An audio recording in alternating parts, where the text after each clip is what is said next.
Yeah. Good morning. Good morning. Good morning. First of all, good morning to Lady USMC. She is the first one in the chat. She was on here before I got on here, so shout out to you.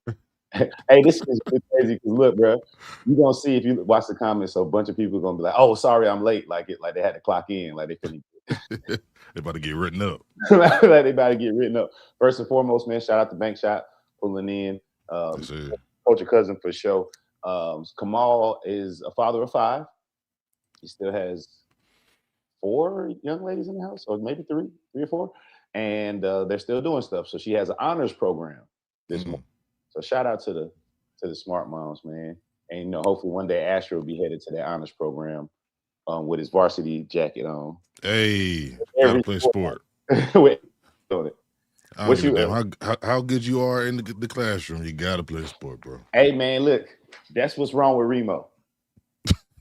What you mean? He ain't played no organized sports, Oh, man. It see? teaches you so much, bro. So much, bro. And that's what I tell him all the time. I'll be like, bro, if you had played an organized sport, you'd get what I am talking about. Yeah. You feel what I'm saying? So again, Kamal will be tapping in a little later after his daughter's honors program. I have a special guest that's waiting in the wings right now. But I'm forgetting at 10 o'clock, we start at 10 a.m. and I have the Bible app. And every morning at 10 a.m. it sends me a message. So I'll share it with y'all. It's from Galatians 5:16. It says, So I say, walk by the Spirit, and you will not gratify the desires of the flesh. That's crazy to read after you just masturbated last night. Ladies and gentlemen, I have a brother that's about to come to the stage, man. One of my favorite people, one of the funniest comedians, and not just a content creator. He's so creative with his content. I thought that was a bar. And hopefully y'all appreciate that as well. Ladies and gentlemen, all the way from the West Coast, up super early, so we got to show love. Give it up for my dog, Clayton Thomas. CT is dope, y'all. Yeah. My guy. Oh, we can't hear you. He's not muted. Nope. It doesn't say mute. You have to reset everything you said when your mic get to working. No, we can't hear you. You might have to come back in. Come back in. Man, he's super up early. I'll be also like looking forward to seeing who the special guest is. Cause I don't be knowing. I'll be like, who the hell? That's why I kind of keep it a secret from everybody. Yeah. But either way, we've had a surprise and we still will. Again, check out the ticker, man. Mr. Bankshot will be in Clarksville, Tennessee, 524 Joker's Comedy House. Make sure you pull up. Pull up on my dog. Come on, pull up. Tell somebody, man. And listen to our producer as well. 41. She saw 41 in the chat. And let's make the likes match. So if you're in the chat, throw a like. That helps for everybody else to see it. Don't be a hater. Don't keep this away from your friends. You feel what I'm saying? Sure. Well, until CT gets back in, because he doesn't really watch sports ball like that. Oh man, we don't gotta do that, man. Huh? We don't gotta do that, man. I'm watching the game on my phone. Me and Lex is watching Nemesis. You heard of Nemesis? I finished it. You finished it? No, don't. So no, we don't like episode. We can talk about it, but I won't ruin it because I do want to talk about some parts of that. Okay. We're on episode 6. Episode 6, boom. All right. So you're watching the game on your phone, but you're halfway watching TV. So I'm like, all right, they losing a little bit in the beginning. All right, cool. Then I see like halftime. All right, we got the lead. I had watched Donovan Mitchell hit that 3 right before half. I said, all right, cool. Then I see we up. Can y'all hear me now? Yeah. What's up with your boy? My dog. It was too early for your computer, man. It had to be. I was doing all the checks. I heard all the shit. What's up, man? Man, ain't nothing, man. Ain't nothing. I was getting in some sports talk before you came back on. I appreciate that. Because for those that don't know, CT doesn't really watch basketball, football, anything like that. But I really wanted to let Bankshot get it off because the Cleveland Cavaliers were having a basketball game against the Knicks of New York.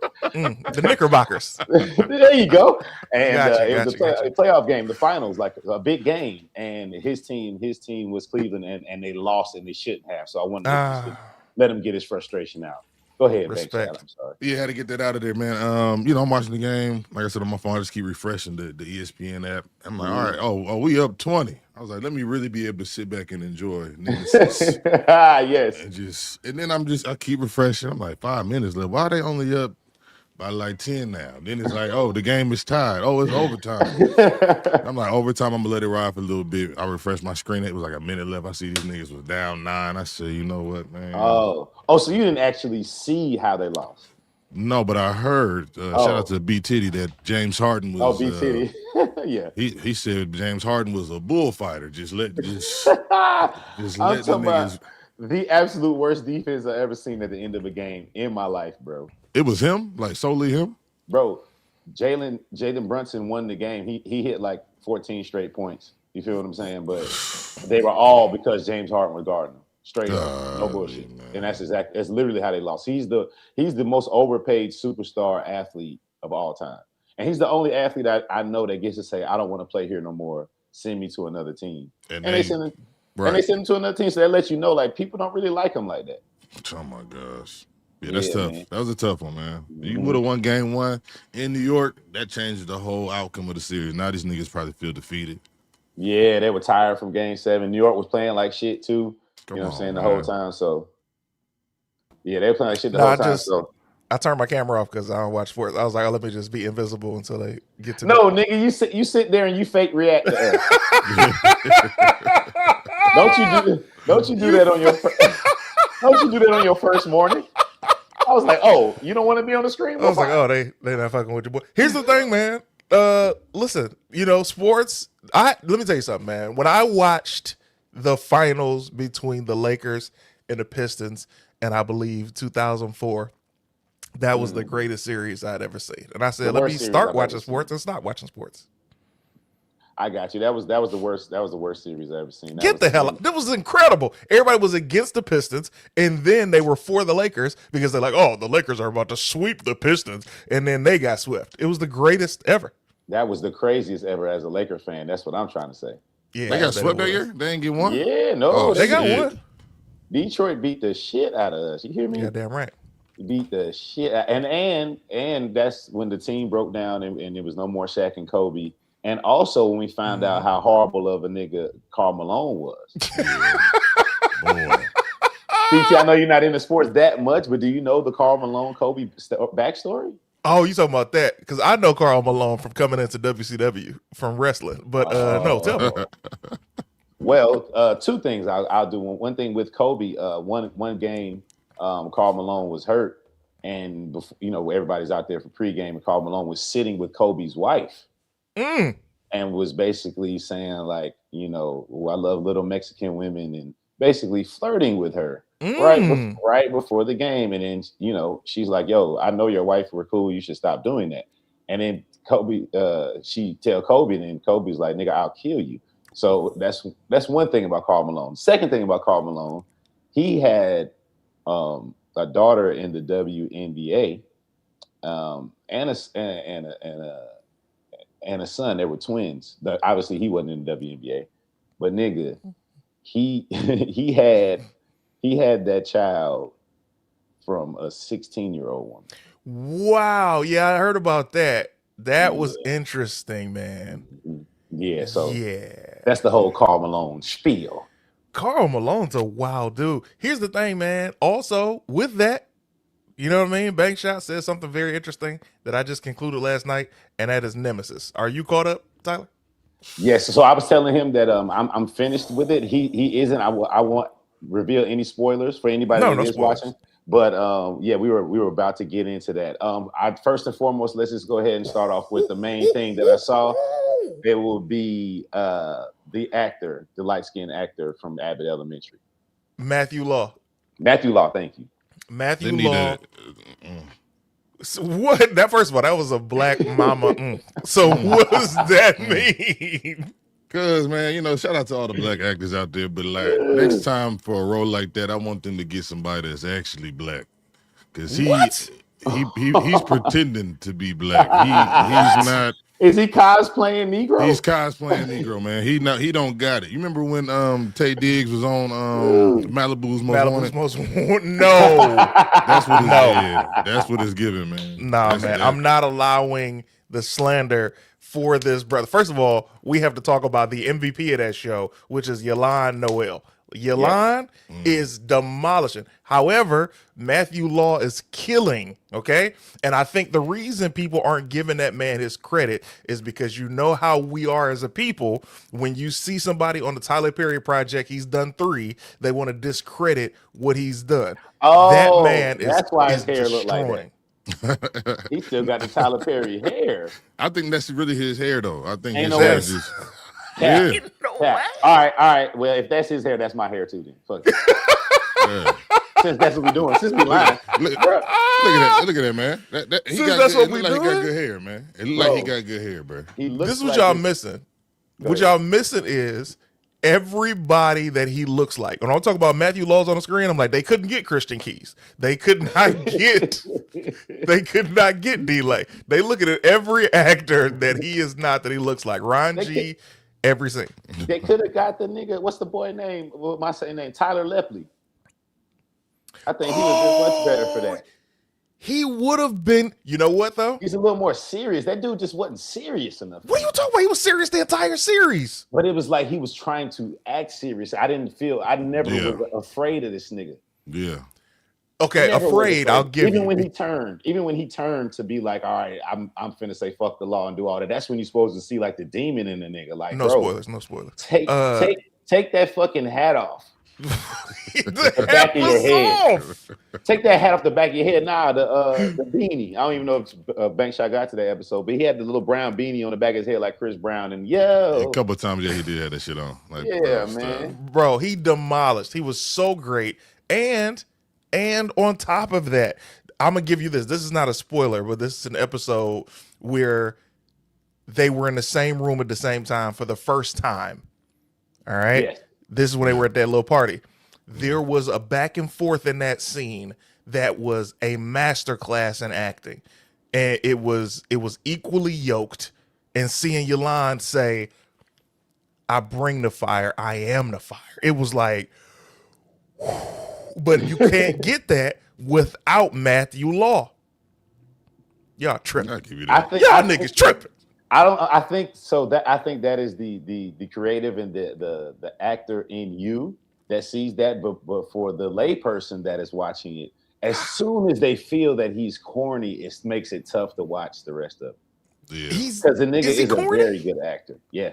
I think Is that's he what people corny? feel. I think that's what people felt, bro. And I mean, Yeah. obviously the Tyler Perry thing on top of it, which I didn't know. So maybe that is pushing a lot of the narrative. But I think, yeah, I mean, it's a lot of cool niggas on earth, and he just wasn't one of them. What? Listen, Yeah. to It's a quote cooler Tyler nigga Chronicles. it's a cooler nigga at the gas station, bro. But go ahead, quote me, man. I like when I To get quoted. quote Tyler Chronicles, you could have chose everything in the world to be, but what you chose was to have me fucked up. And that's the problem, bro. That man carried the series. Here's also the dynamic, man. Shout out to Gabrielle Dennis. Shout out to everybody on the show. Courtney Kemp and her husband being able to create this was, I think all of us expected a version of Power watching it because we're like, oh, we want to see more of the drug dealing and all of that from Power, but 50 isn't with this, so let's see what's up. And for what they created, for us to be craving a season 2 because of that finale was awesome, man. And I gotta finish it. I I gotta finish gotta. that shit. So y'all know how much I ride for black people, right? yeah, I ride for black people in almost everything except for movies and series. And here's what and here's what I mean. I waited so long to actually click on Nemesis because I was afraid it wasn't going to be good. And I do not want to click on something that's not gonna be good. I clicked on this other English shit and started watching it for like 4 or 5 minutes. I was like, nah, I can't do that. I can't start watching this white series and not watch the black series. And then when what's I the white started, series though? Because I need that. it's a crime series in England. I didn't watch it long enough to catch the name, to remember the name. I'm sorry, but I got you. I'll text it to you. But listen, but then I started watching it. I didn't like the guy off the rip. I was like, hey, this is an odd choice. But the opening scene and Mario Van Peebles, I said I'm gonna give this several chances just Yeah. for those that the opening scene and Mark Van Peebles, you got two chances for me. So with no spoilers, it is great. I want to see it. I do want to see a second season. And the light skinned nigga was not that good. They grabbed everybody from The Wire, Power, and that's pretty much the whole cast. I was looking at Coltrane's wife. I'm like, where do I know her from? Oh, she played Don Sterling's little side joint in the little clip shit. I was like, that's where I know her from. There you go. And Black Rabbit. If y'all watch Black Rabbit with Jason Bateman. Damn. Okay. Oh, she locked in. She was incredible. She's locked in. I'm talking about the casting was so dynamic. This is what I say about Tyler Lepley. Tyler Lepley is a phenomenal actor. However, he and Yolande would have had very similar energies. So what you got to remember is these two guys are both the exact same side of a different coin. So that's why it works. So by y'all saying y'all think he's corny, I disagree, but I feel like the dynamic works because of their energies. That's funny. And they say I'm hating on light skinned dude because I auditioned for the role. Fuck you. Number one. Second of all, you're right, you bitch ass nigga. That nigga was not good. I do feel you on that Tyler Lepley part though. Oh, also, what else threw me off? Laker fan here, fan of the show Showtime. Unc was throwing me off. Throwing me off. I was glad when that happened to him. I'm like, all right. No spoilers. I hated him. You know who I hated more than him? Because we're talking about Dion. This is again, no spoilers, ladies and gentlemen. We want y'all to watch the show. We need y'all to watch the show. Yes. Gabrielle Dennis is a personal friend of mine. Okay. I love her as a person. In this show, I hated her with all my heart, bro. And I called her and told her. She was too good. I hate that. And exactly. Because when you have characters, they need redeeming qualities. And her character in this, let's just call it an 8-hour movie. I hated her. She has no redemption. And she's pure evil, bro. That's the villain of this show. No, the villain is Moesha's daddy's hair. That's the villain. Yo, I seen that shit. I said, hey, that nigga need to let that shit go. Ain't no way. Like, ain't up no way his you come face, on my set. boy. I mean, ain't no way anybody said that until you came on set, man. They just respect you enough because you a seasoned actor, but that shit look crazy on his head. Are we doing that, or are we gonna talk about the undercover sidekick of that wig, which was Jaleesa from A Different World's wig? That annoyed me. It was sitting on top of her head like a fitted cap. I said, come on, man. Every scene? They both had them on set for one full day. Yeah, got them out of there. That couple was on set for one full day, and that wig was what it was supposed to be. Man. But that hairline did get me. I had to freeze the frame. I was like, did he get a facelift or something? Why is his hairline so far back? I forgot that was Moesha daddy. And you know his hair when you see him. You're like, that's Moesha daddy right there. Yeah, that's that nigga right there. He's got the most perfect box, bro. They unboxed the box. Man, ever since it was revealed he was Ray J's daddy, I don't think none of us really trusted him. So, yeah. Mr. Norwood. Hey, look, I skipped over somebody, one of our executive producers. Shout out to Stinkerbell937, says she missed yesterday and Monday. We understand because you do work every day. So shout out to all my 9 to 5ers and my 8 to 4s and my 10 to 6ers. We appreciate y'all tapping in. You know what I mean? That's what I told you, Bankshot. They'd be really like, I missed yesterday. They really be like, I'm so sorry. Yeah. I apologize. Like, yeah, we're docking your pay. I don't care. That's big. Yeah, man. That's man. People with jobs, bro, are literally the cornerstone of this society. I can't exist without somebody that's like, hey, I work. Because the people who don't have a job do not be supporting the people, bro. Because they be trying to, I think, hustle up their own shit. Mm-hmm. Maybe that's what it is.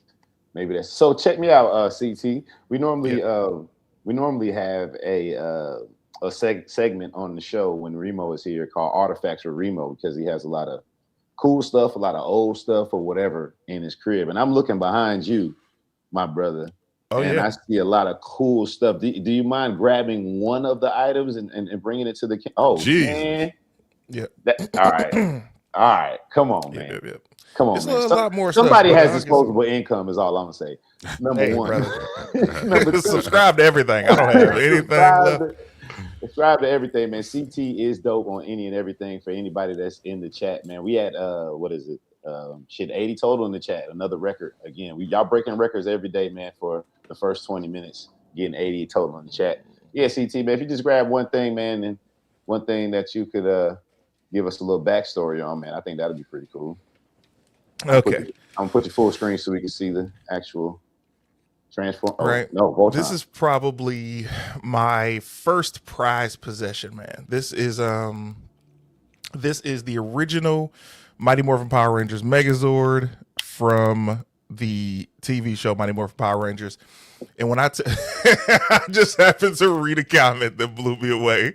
I wonder if you got Tyler's hat back there. It's crazy. So He been trying to get my attention all day. Whoever that he is, has. he's a homosexual. I'm sorry. Go ahead. Jesus Christ! Bro. I've never read my name. Hold on, I'm sorry. Hold on. No. You good. I've never read my name so many times. The last time I've read my name that many times was when I had sex with this girl. We was in high school, and she was writing my name on her notebook that many times. Wow, that's that was incredible. The last time I've ever seen my name back to back to back to back. Like, my boy, put your clothes back on and look at Voltron. Hey, first of all, this is not Voltron, but this came first, just by the way. Megazord. Mighty Morphin Power Rangers. I'm tripping. Yeah. This is massive to me, man, because this is the first fandom. Like, the first fandom I remember was watching Teenage Mutant Ninja Turtles. And then one day I saw Mighty Morphin Power Rangers, and it blew my mind. It changed my life. It blew my mind wide open.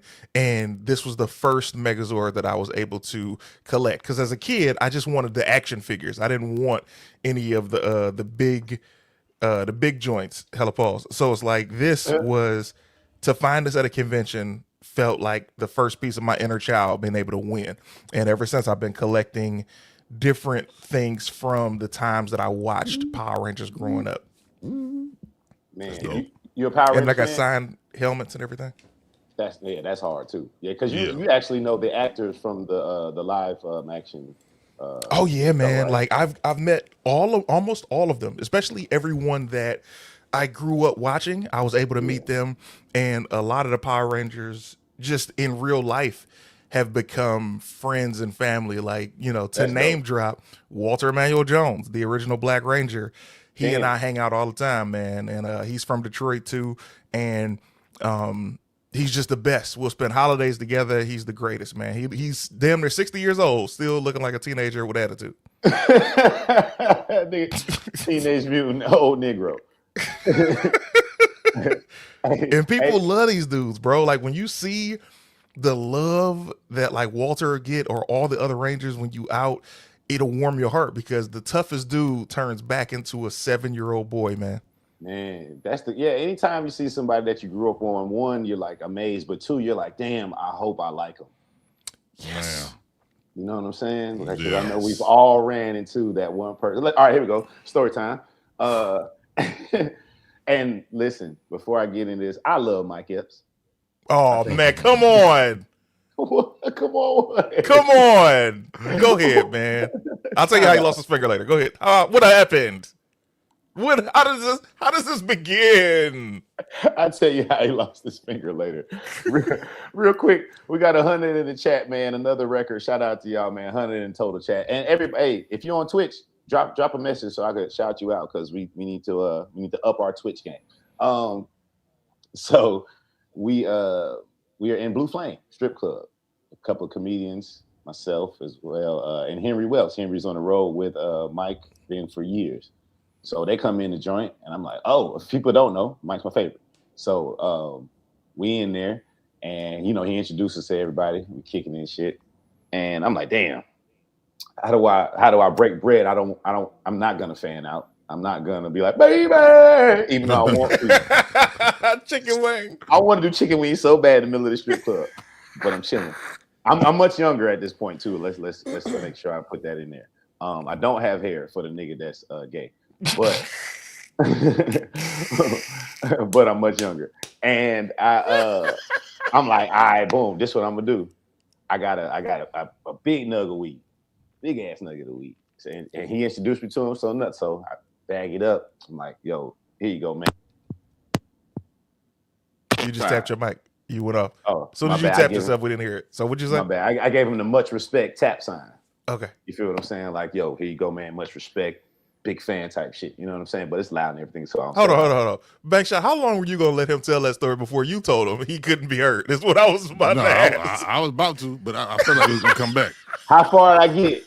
No, When I tapped my chest? Yeah, It was just there. Okay, you didn't miss nothing. All right, keep going. Okay. So I gave him the weed and shit. The nigga looked at me, put the weed down on the table and walked away.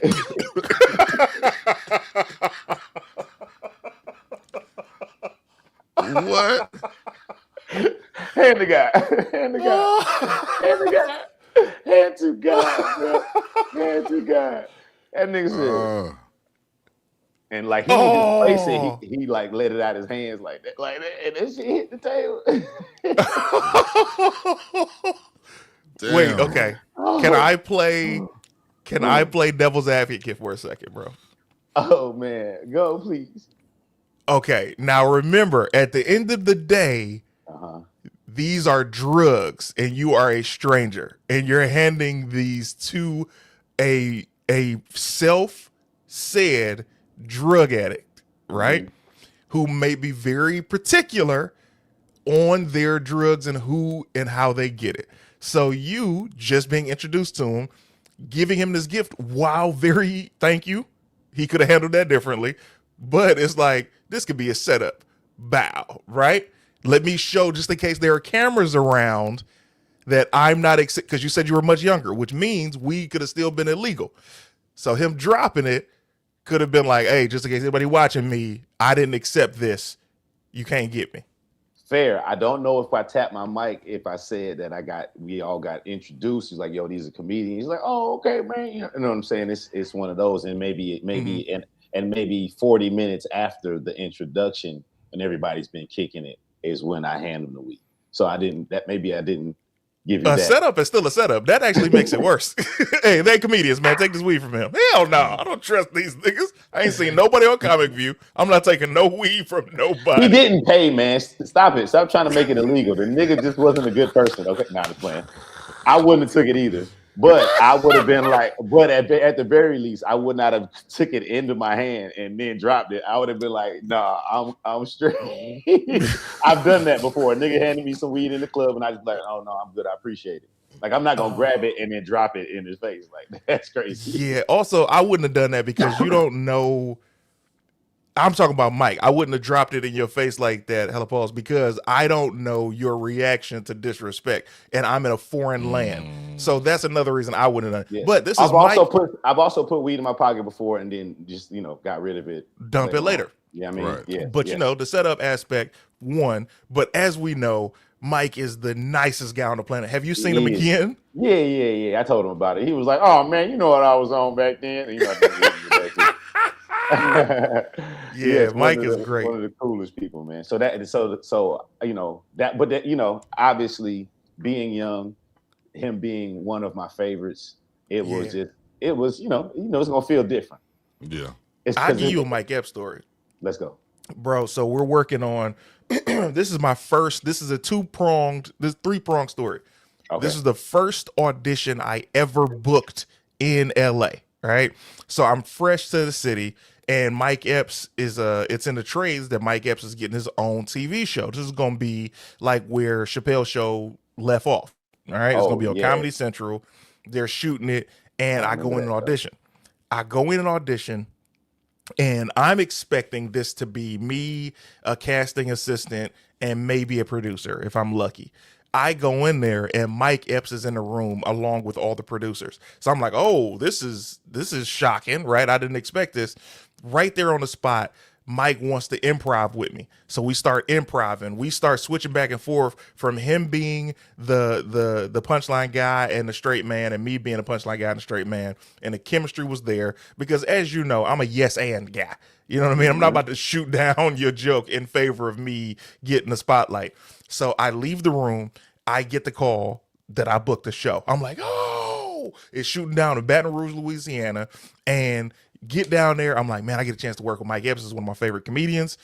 Mike Epps is doing a show in Baton Rouge. About a month later, I get the opportunity to open up for him. So this is my first TV show. Mike Epps is the first person I got a chance to open up for in a arena, right? And now here comes oh man, this is about to be perfect. I'm about to be friends with Mike Epps. So there's another girl, I won't say her name, she's pretty popular right now. I'm about to be friends with Mike Epps. I'm about to be friends with Mike Epps. You know how it is when you meet somebody famous. You're like, man, I'm about to be friends with this dude. Like, first time I met Bank Shot, I was like, oh man, I'm about to be friends with this guy. Like, he makes all the videos. We about to be friends. Same thing with you when we met him. Anyway, so he has a tour bus. And we on the bus, me and one of the girls who's working on the show. And at the time, I'm a lot younger, so I'm like, oh man, we about to be cool. So as soon as I'm thinking we about to be cool, I'm sitting next to him, pitching him jokes and everything, and he's got his attention on the girl, right? And I'm like, cool, but like, hey, like this is taken away from our possible friendship. Like, hey, focus on what I'm saying. Like, listen to me, don't just look over at the girl. And it took me a while to realize it's like, oh man, this nigga ain't listening to shit you said. He thinking about baby girl. Mm-hmm. So it was one of those things where you got to realize, and this goes back to us because a lot of us have half and half male female fans, and then a lot of us just got more men or more women, whatever the case. So when you have more male fans, you appreciate them, but you like, when you have more male fans, you want the women to look at you. But when you have more women fans, as if you're a woman, they want more men fans. So I just had to take the L that we weren't going to be able to be friends. But he's a great guy. You say I took the L. I took the L. Once I saw, it was like, because she wasn't even funny. And she would say a joke and he'd be like, and I was like, all right, I see what this is. I know the drill. You got some, drill. You got some famous people's stories, man. Yeah. One that I regret dearly to this day, man. I went to a Lakers Pacers game in Indiana. My girl at the time had took me for I want to say it was like Valentine's Day. So we go. Mm-hmm. The whole experience was just dope, man. We ended up both being on the big ass jumbotron. It was Kobe's final season. Wow. I knew the DJ. He was a alpha. So after the game, he was like, man, I want to come down to the court. I'm like, oh, yeah. So we go to the court. One of the Lakers developmental coaches, who was actually Byron Scott's son, shout out to Brian Thomas, he walked up, man. He's like, oh, I love your videos, man. Let's get a picture and shit. I'm like, cool. So we walking out. We try to go like through the little tunnel. And the security guard was like, no, y'all can't come this way. Y'all got to go that way. So I'm like, all right, bet. So we walking the opposite way, and we see this nigga Kobe just walking. It's like one other person with him, like maybe like a little security person, little white dude, whatever. But it was like hella cameras down the hall because they about to interview him. So in my head, I'm like, man, if I ask this nigga for a picture and he tell me no, I'm gonna hate this nigga for the rest of my life. So I just pull my phone out and I just record this nigga and I just yell out, "What up, Kobe?" I'm like, niggas don't even call this nigga Kobe. Like, nigga, what am I was nervous. This nigga just look over at us. He was like, "What's up?" And I was like, damn, if I really would have got that photo, I would have been, dummy excited. But I ain't want to get my ego hurt, my feelings hurt, and then be like, nigga, fuck Kobe. You know what I mean? Because that's what it would have been. But you know what?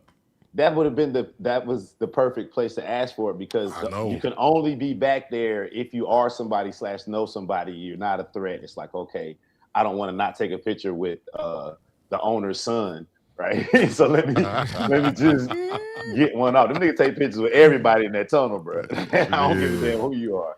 Yo, man. So with that story, man, I'm gonna be honest with you. This has been my key to not only get every picture, but to make sure people are cool. This works with almost anything, bro. If you say what's up to somebody and you go for the dap, they're going to shake your hand depending on how high your hand is. Because if a nigga's gonna play you, he gonna play you as soon as you raise it up. So if he give you the dap, you give him the embrace, now you able to be like, man, You doing your thing out there, boy. Hey, is it cool if you and I get a shot real quick? And he's like, yeah, let's do it. I promise you. I promise you. Even if they got security with them, bro. Don't ever be scared. Yeah, a black male entertainer would not be able to turn down the dap unless it's Usher. Oh, unless it's Usher. Tell me your story, bro, because I got an Usher story. Man, okay. So I've met Usher a few times. The last time I met him, Tip was doing his comedy special at Center Stage, and he was backstage, and that was just everybody was back there. Everything was a dope encounter. I don't have no issues with Usher. He just don't shake hands. He like you'll have your hand out, he do like this.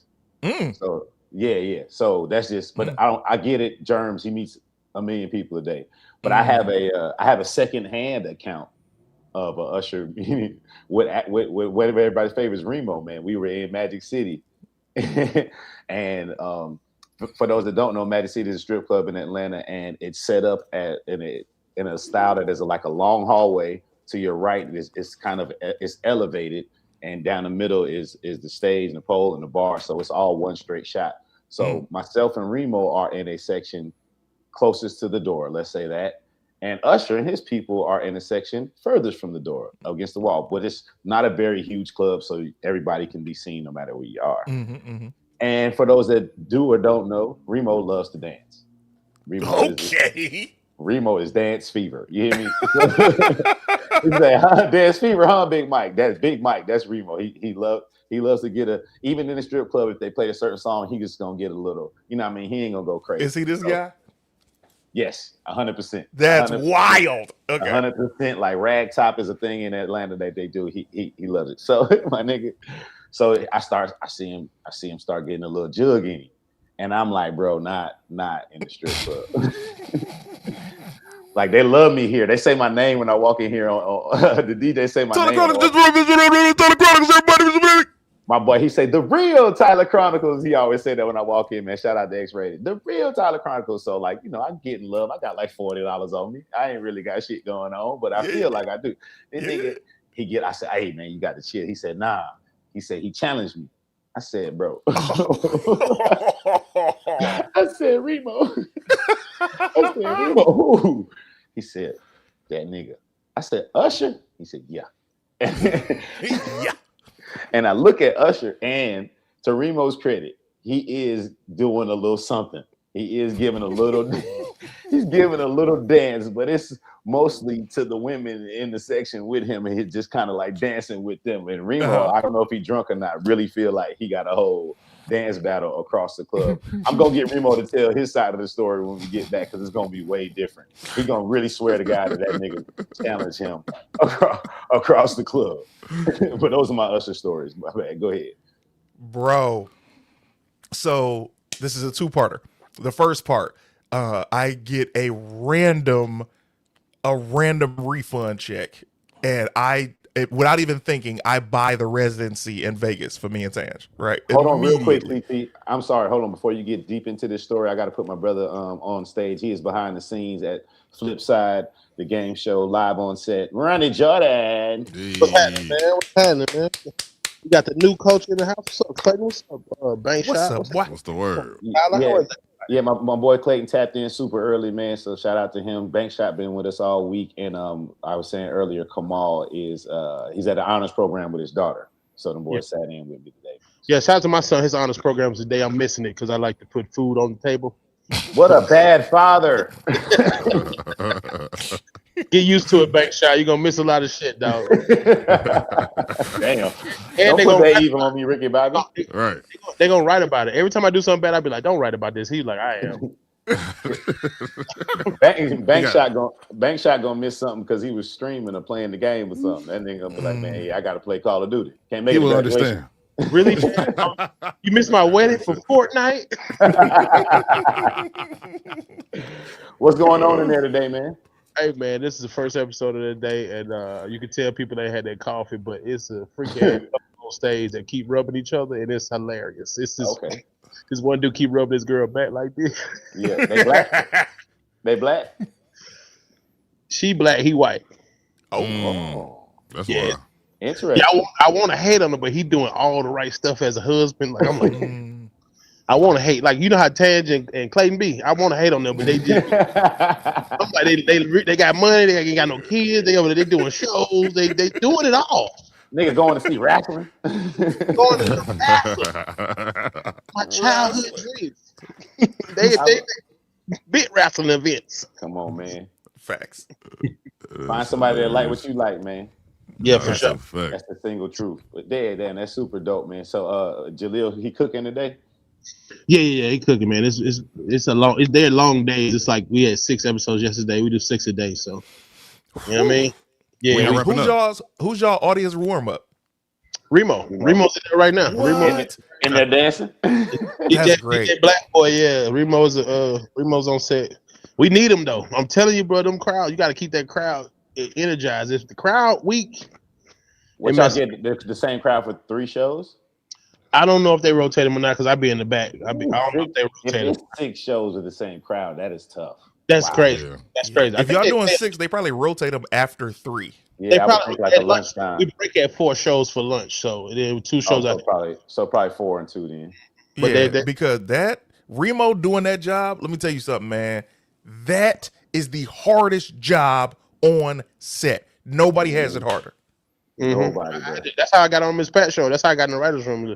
Because you got to do stand up, but it's for like 3 hours. It's like be funny for 3-4 hours. You know what I'm saying? I started cheating when I did it, dog. Like when I was doing warm up, I was like, I realized I didn't have to do as much because I was burning my set out. I started burning my set out, then I started freestyling, and then one dude came up like, "Hey, maybe you should do some giveaways," and I was like, "Oh yeah," and then another dude was like, "Hey, you should heard you singing up there. You should have one of them sing," and I was like, "Up, you just cracked the code." So now, then I started having like a talent show, bro, and that passed the time so much, and I didn't have to do anything.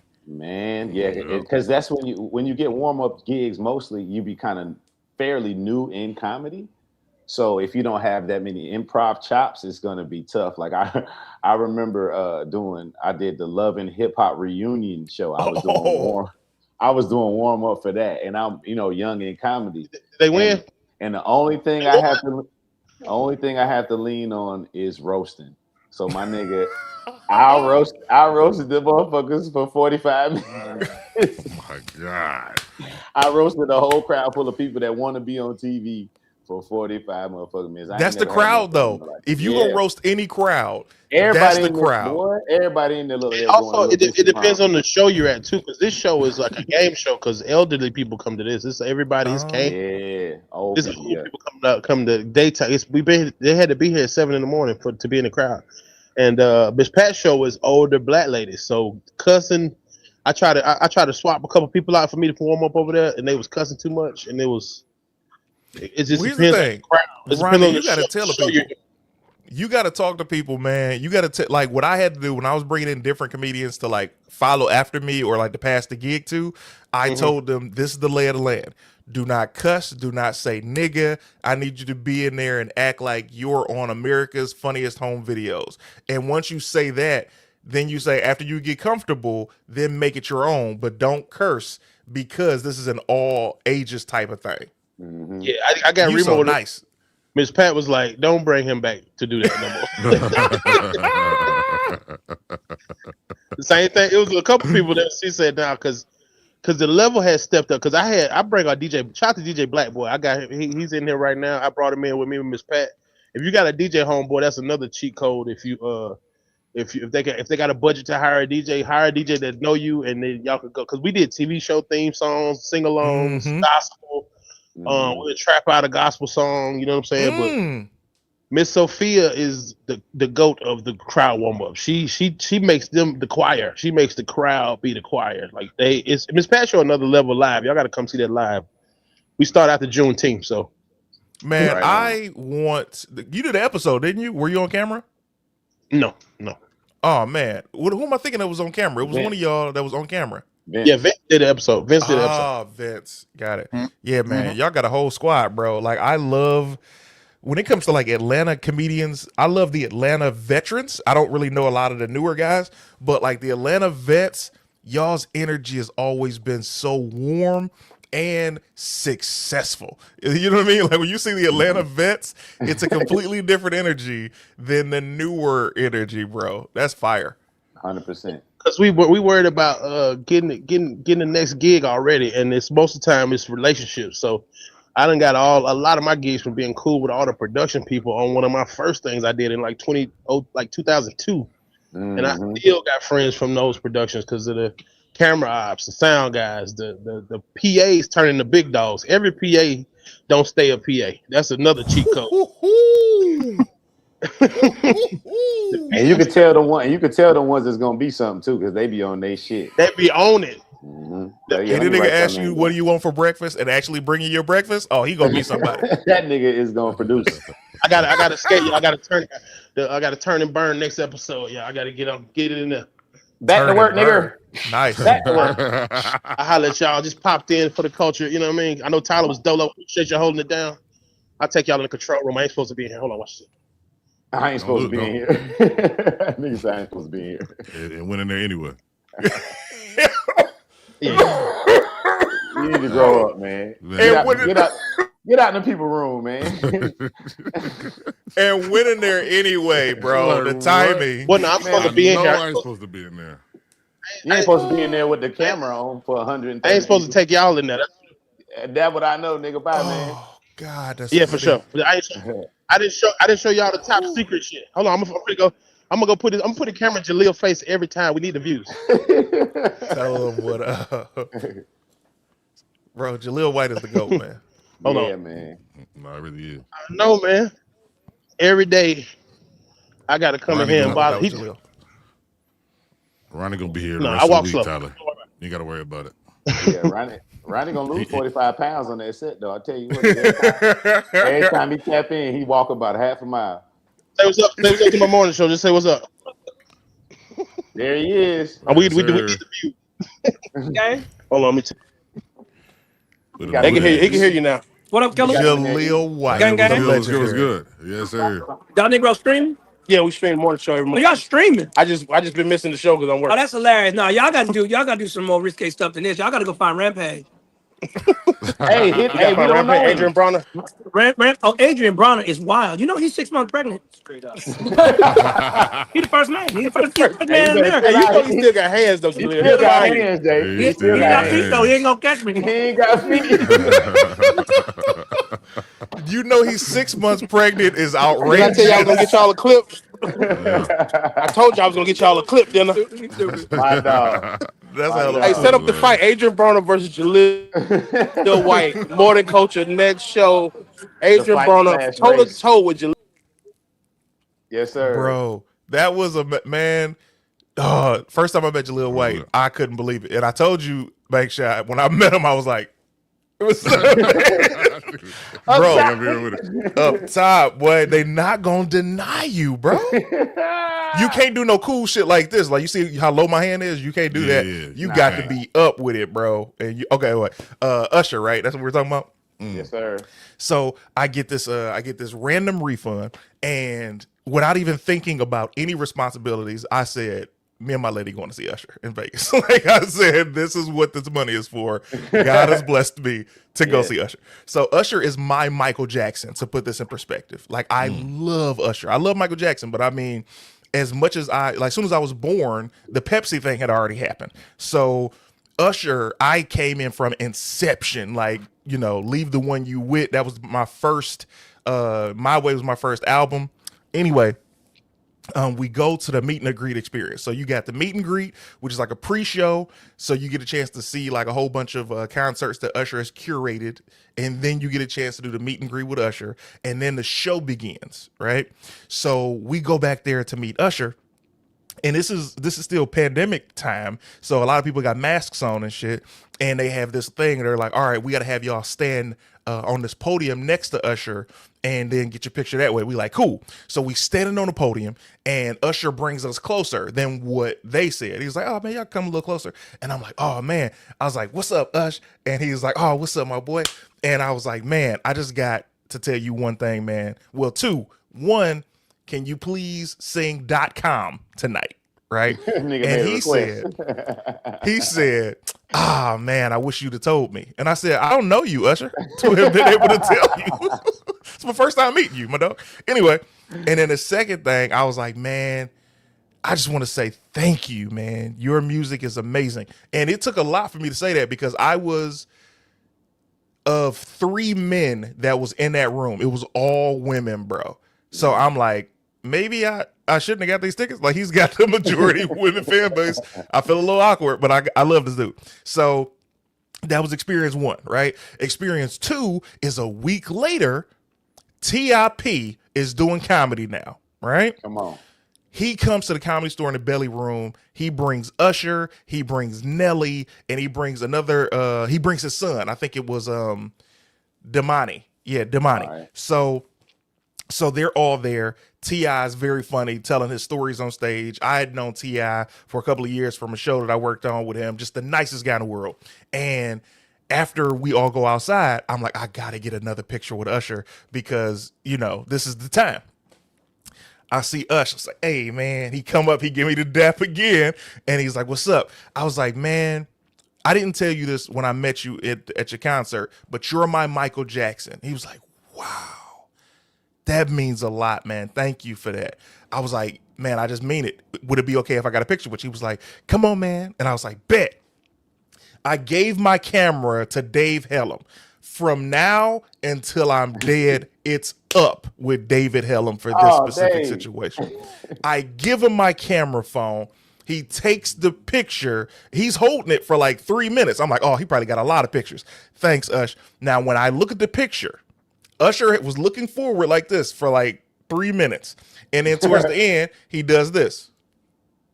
And what do you think that fucking picture is? Is him doing this.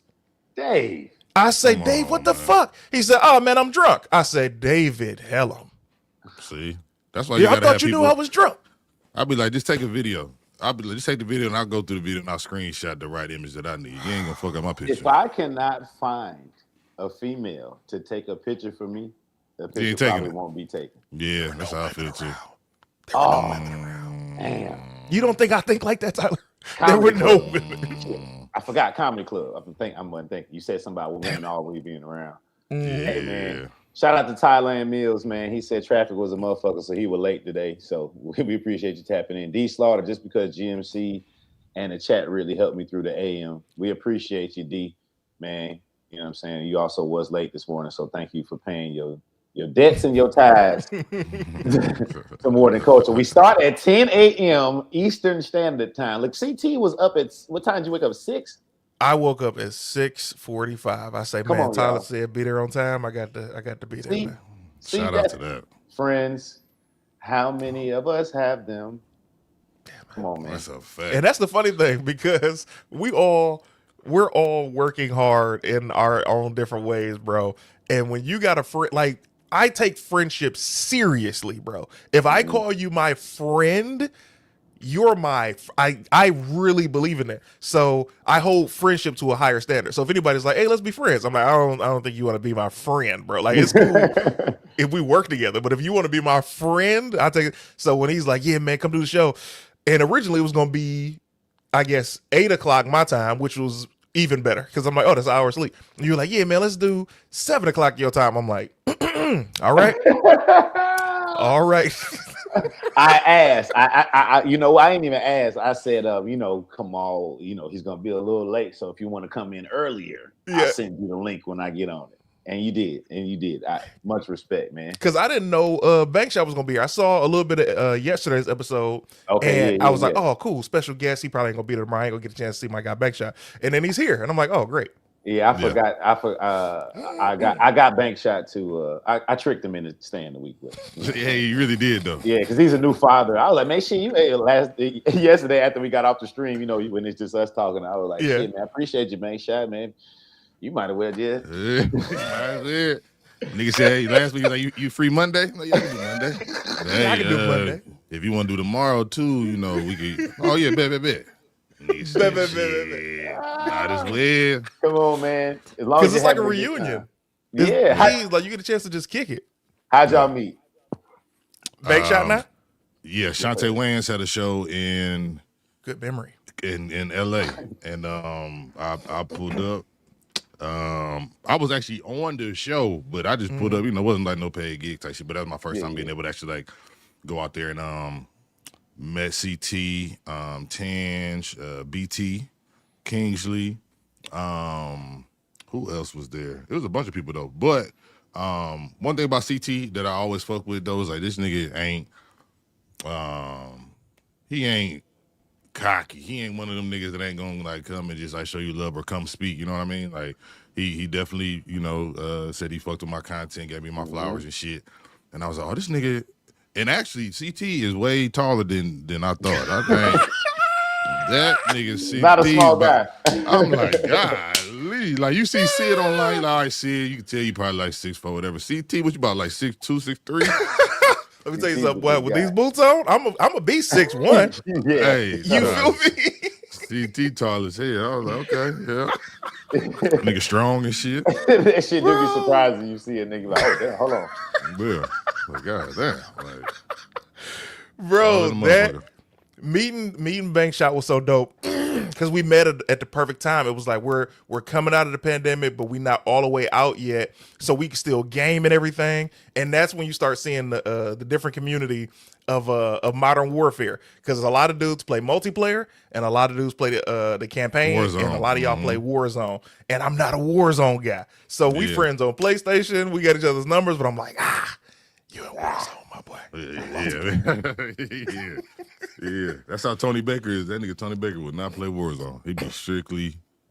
Yeah, that was a good time. And the pandemic shit was dope because I didn't know that many comedians like be on the game like that. Yeah. Like niggas was on the It's game. We had a fun, whole group bro. chat. There's about like 30 of us in there. I'm like, oh, all these niggas Facts. game?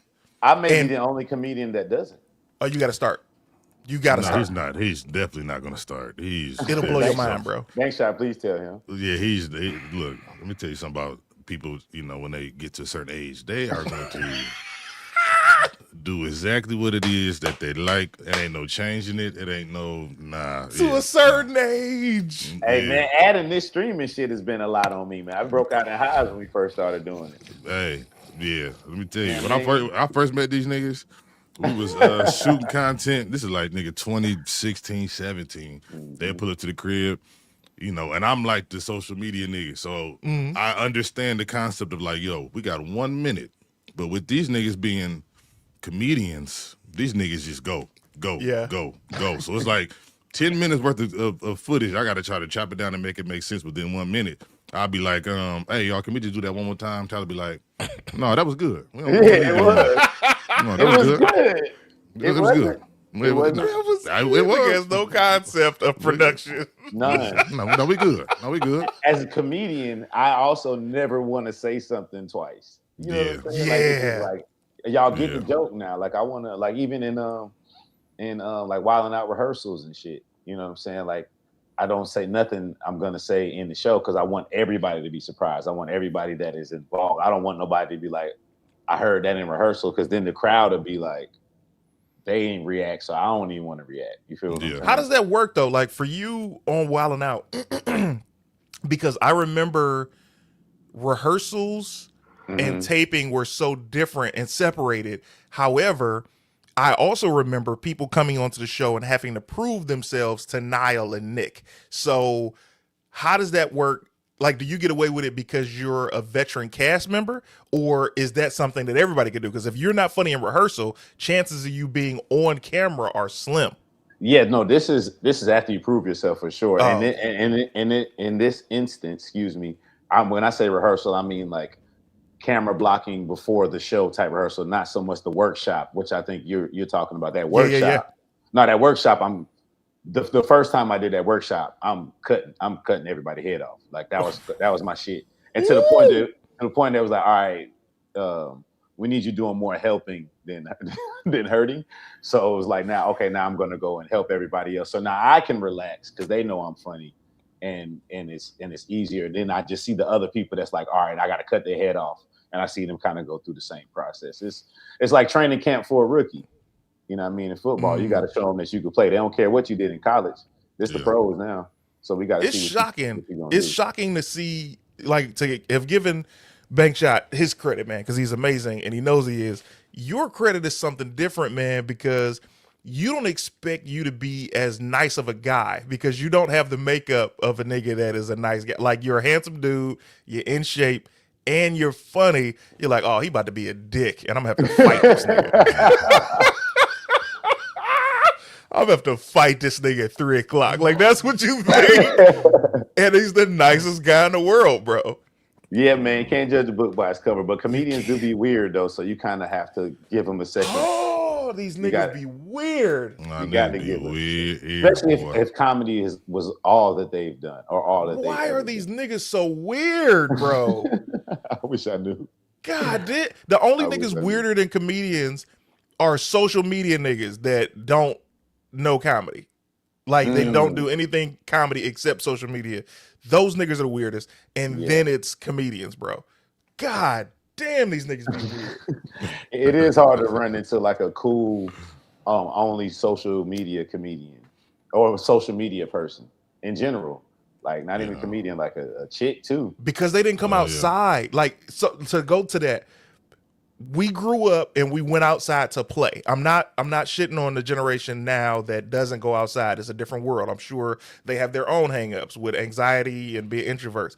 But when I was a kid, as much as I loved to kick it in the crib, my mom, my dad, my stepmom be like, hey, nigga, go outside and play. And you're like, fuck, now I'm outside. I gotta be out there.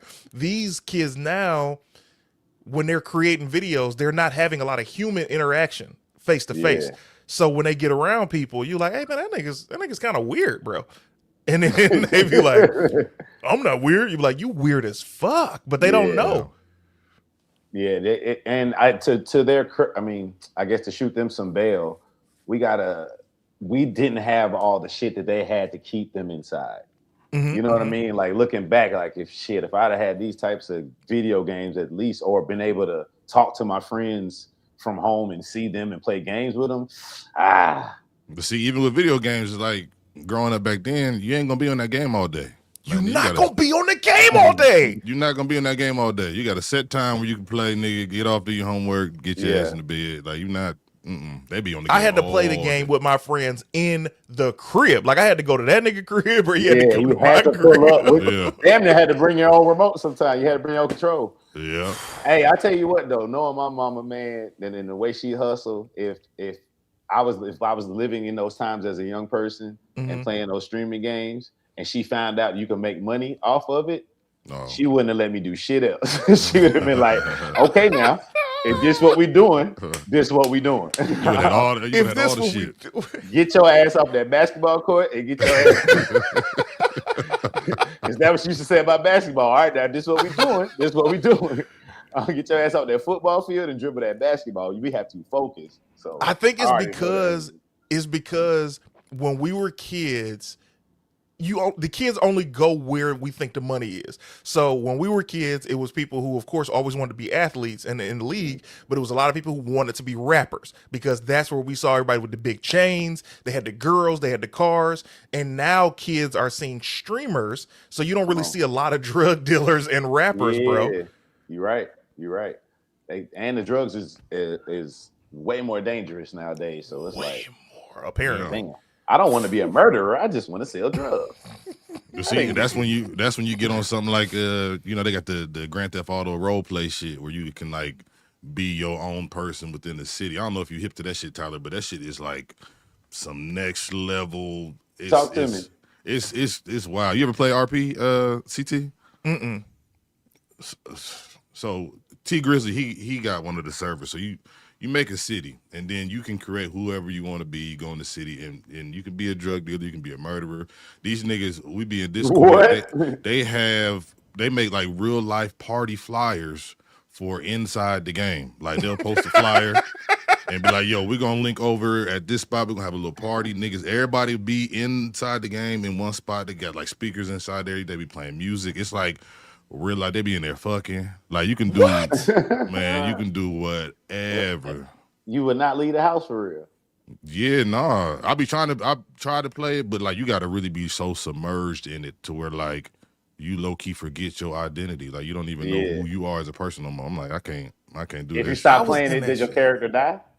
Nah, he don't die, but Oh, you got niggas in there, you know, they paramedics, you got police officers, you got niggas that work at fast food places. Like it's like The Sims, but just no holds bar. It's wild. Yeah. Wild, Bro, wild, that used to wild. be fun. So my thing is the way you just talked about video games is how I enjoy television. Like I love watching TV. So as a kid, my thing would be, man, I'm hungry. My mom at work, she didn't cook this particular day. It's cold as fuck outside. Let me run across the street to Burger King, grab some burgers before the Saturday morning lineup comes on, like Saved by the Bell and California Dreams and shit, so I could be glued until later. You know what I'm saying? Mm-hmm. And Sorry, that shapes your life though. Like watching all that TV, like TV. I think TV movies might have raised all of us. You feel what I'm saying? So like, if your parents wasn't around or if they was at work, you was gonna be home by yourself watching TV. Yeah. Having a ball, nigga. I'm not doing drugs. I'm not hurting nobody. I'm just watching TV, bro. Yeah. Man, especially when it was dangerous right outside your door. It's like, man, I'm by myself and it's dangerous, man. My mama really don't love me like that. Jesus Christ. You left me in this house by myself. It is so You were surrounded around real gang shit though. Like you Yes. at least knew who to look out for. In Detroit, everybody is crazy. Like it's not a Everybody's distinction on colors, bro. Mm, But that's Everybody's wild crazy. because they trying to get you to join. Well, you an athlete, so you was okay, bro. yeah. Yeah. And for all intents and purposes, they know when somebody's a bitch ass nigga. So they ain't finna just like, oh nah, this nigga. That was good. They know. Bro, they know like I'm a mama's boy. You feel what I'm saying? Like if I get caught, I'm telling type shit. Not so much I ain't gonna fight. Like they see me scrap. Like on a basketball court, somebody get wrong with me. They done see me scrap, but they know like this nigga with his mama every day. His mama be coming over here, be like, don't mess with my boy and shit. Like, all right, this ain't the nigga we gonna have roll with us and kill somebody and think he ain't finna say nothing. This nigga saying something. So he can't be in our gang. And that's the problem with the gangs today. They just bring everybody in the gang without vetting them. They don't vet these niggas and be like, man, I can't believe he told. Oh, really? Oh, really? Oh, really? He has a Power Ranger helmet in his motherfucking. You son of a bitch. I am telling and getting back to Rangers. Bro, we all grew up the same, bro. We're all from the hood, but not of the hood. And I know this for a fact. That's a fact. I know this for a fact, bro. And that's the difference. When you see them hood kids, bro, and shout out to the hood kids, because the hood kids grow up to be hood niggas and they fuck with you because they wish they could have went our route. Mm-hmm. But man, you knew the difference, bro. It's a different energy. It's different smell. Definitely like, I'm like, damn, we stay in the same apartment and you smell like that. Damn, that's crazy. It always smell like hot dogs in your house. What the hell? I was talking about you stay downstairs in the same building, and then what your shit smell like? Yeah, and then them niggas bring it to school though. You ever had a nigga like from the hood bring his smell to school? Like, oh boy, it smell like your house in here. Yeah. Them be my niggas though. Like the niggas that got busted in like that, they used to be like stinking and hurting. Like them used to be my niggas. I always let them get, you know what I'm saying, let them catch a snack or maybe even half a sandwich because I knew what was going on, man. Shout out to my nigga Tim Jean, man. You already know that was a hood nigga. Shout out to my nigga Tim Jean from Baldwin Hills, man. Hey, my boy was fucked up, but he was always happy, bro. One of the only times I've ever seen that in my life. You could tell, you know, same shoes all year, one coat, you know what I mean, one pair of jeans, like maybe 4 or 5 different shirts type nigga. Always happy, bro. Always never really brought no lunch to school, none of that shit. But you could not break this nigga's spirit, dog. Shout out to Tim and Jean. I hope I can remember how to spell it because I'm sure he'll be easy to find on Facebook. Hey man, we got another $2, man. Shout out to Professor Reed, executive producer. She said, keep CT as dope on the guest host roster. Hey man, this is not me saying this. Also, Professor Reed, I hope you, since you know CT, you know he is on the West Coast, and you know what I mean. It is super early, but I will send him the link just in case. You know what I mean? Just in case you want to pop in. Just in case nigga try to pop in. But shout out to all our executive producers, man. We do appreciate it. It is a little low today. I ain't trying to act like what's my man name from I'm docking your pay. Wasn't Lester? No, what was his name? And set it off. Come on, CT Cinema. Was it? Oh, I don't know his name. Damn. Yeah, Set It Off wasn't one of my joints. But anyway, I ain't trying to be like him. But yeah, let's go ahead and get them super chats up for my dog. He just passed. He just passed away too. Did he? Yep. Damn, you hate to hear that, bro. Lester from Set It Up. Yeah. That sucks, man. These people are aging, bro. Like I'm watching I'm in the middle of The Boys, and I see Paul Reiser. And Paul Reiser, you know what I love about watching stuff on Amazon? This isn't a commercial or nothing, but it's like when you look at somebody, you be like, damn, what I know that nigga from? You can click on in scene and it'll tell you what you know them from.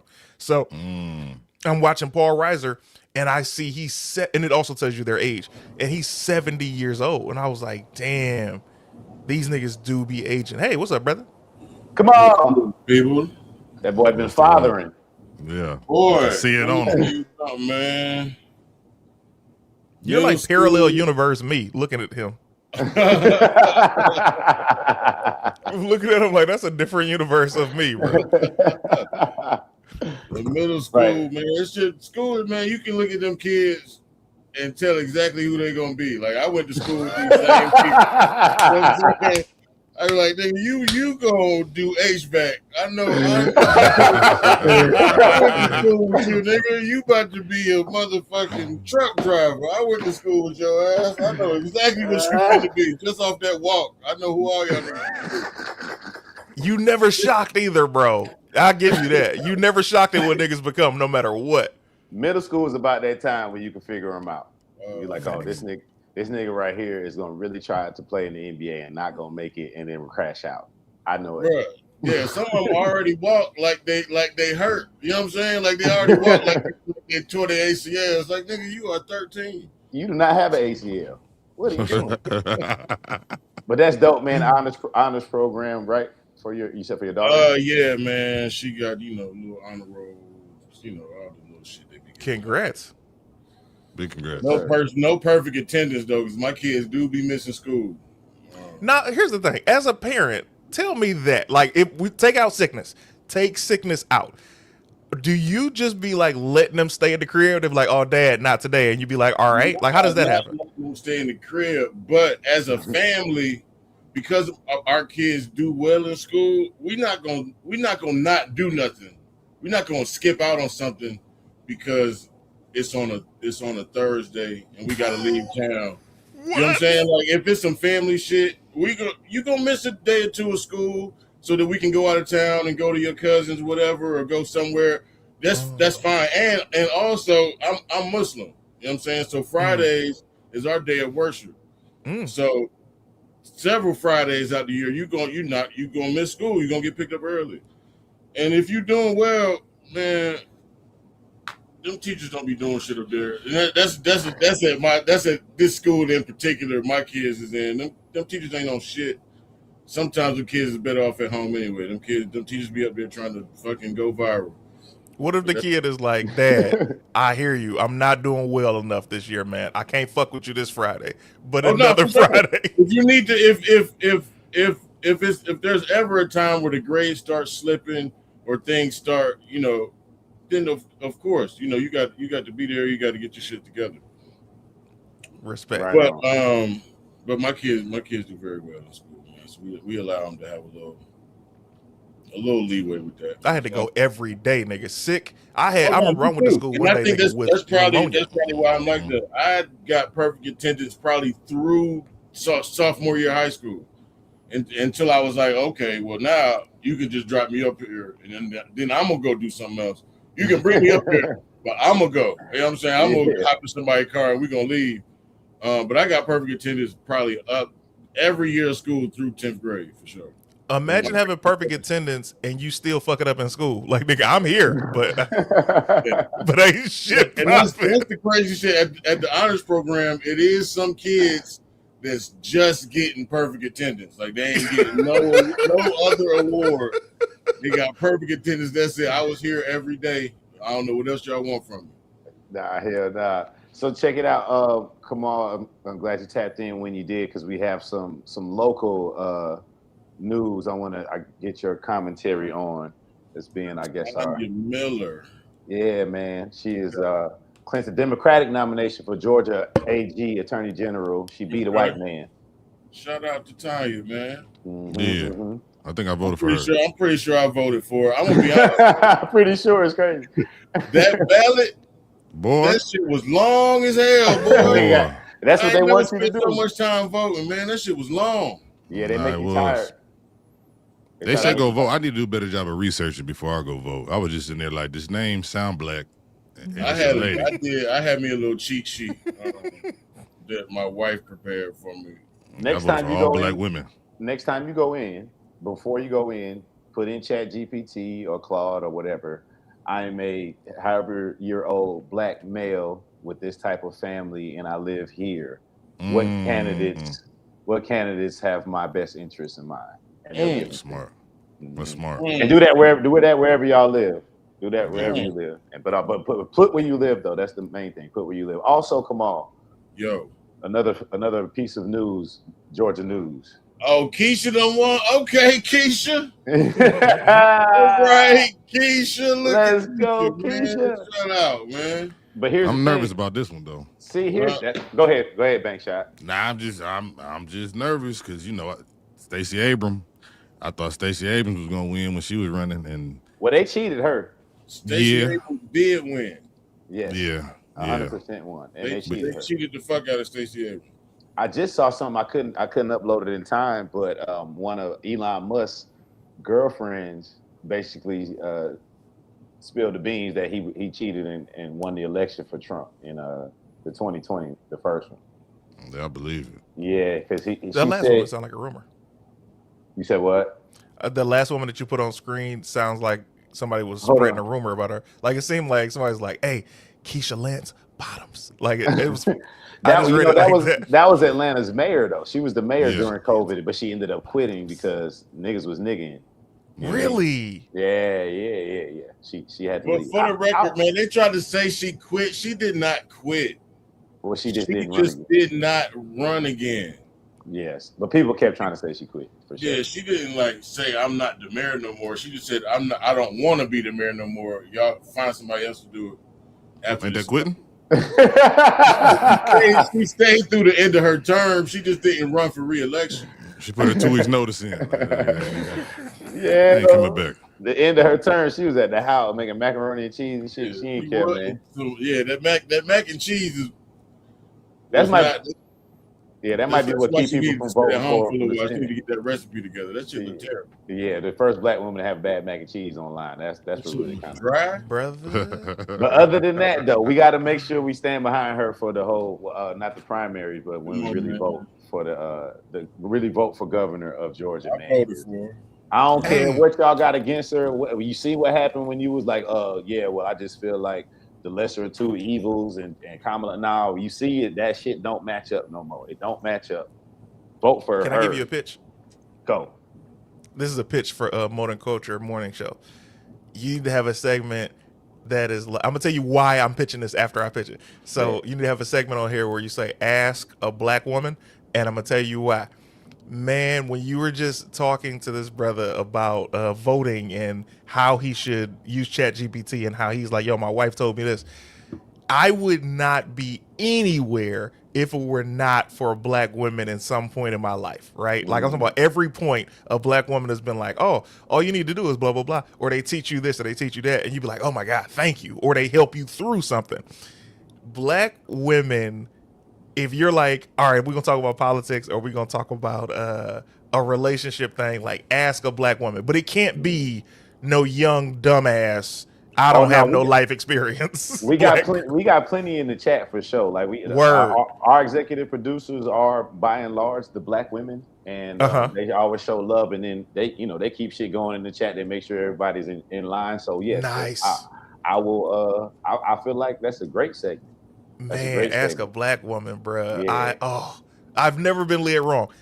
Here's the funny thing: you meet so many dope black women, and I'm talking about women. You know what I'm saying? It's not just an age attached to it. But you meet so many dope black women that when you talking to one that's not dope, you be like, "Who the fuck you be around?"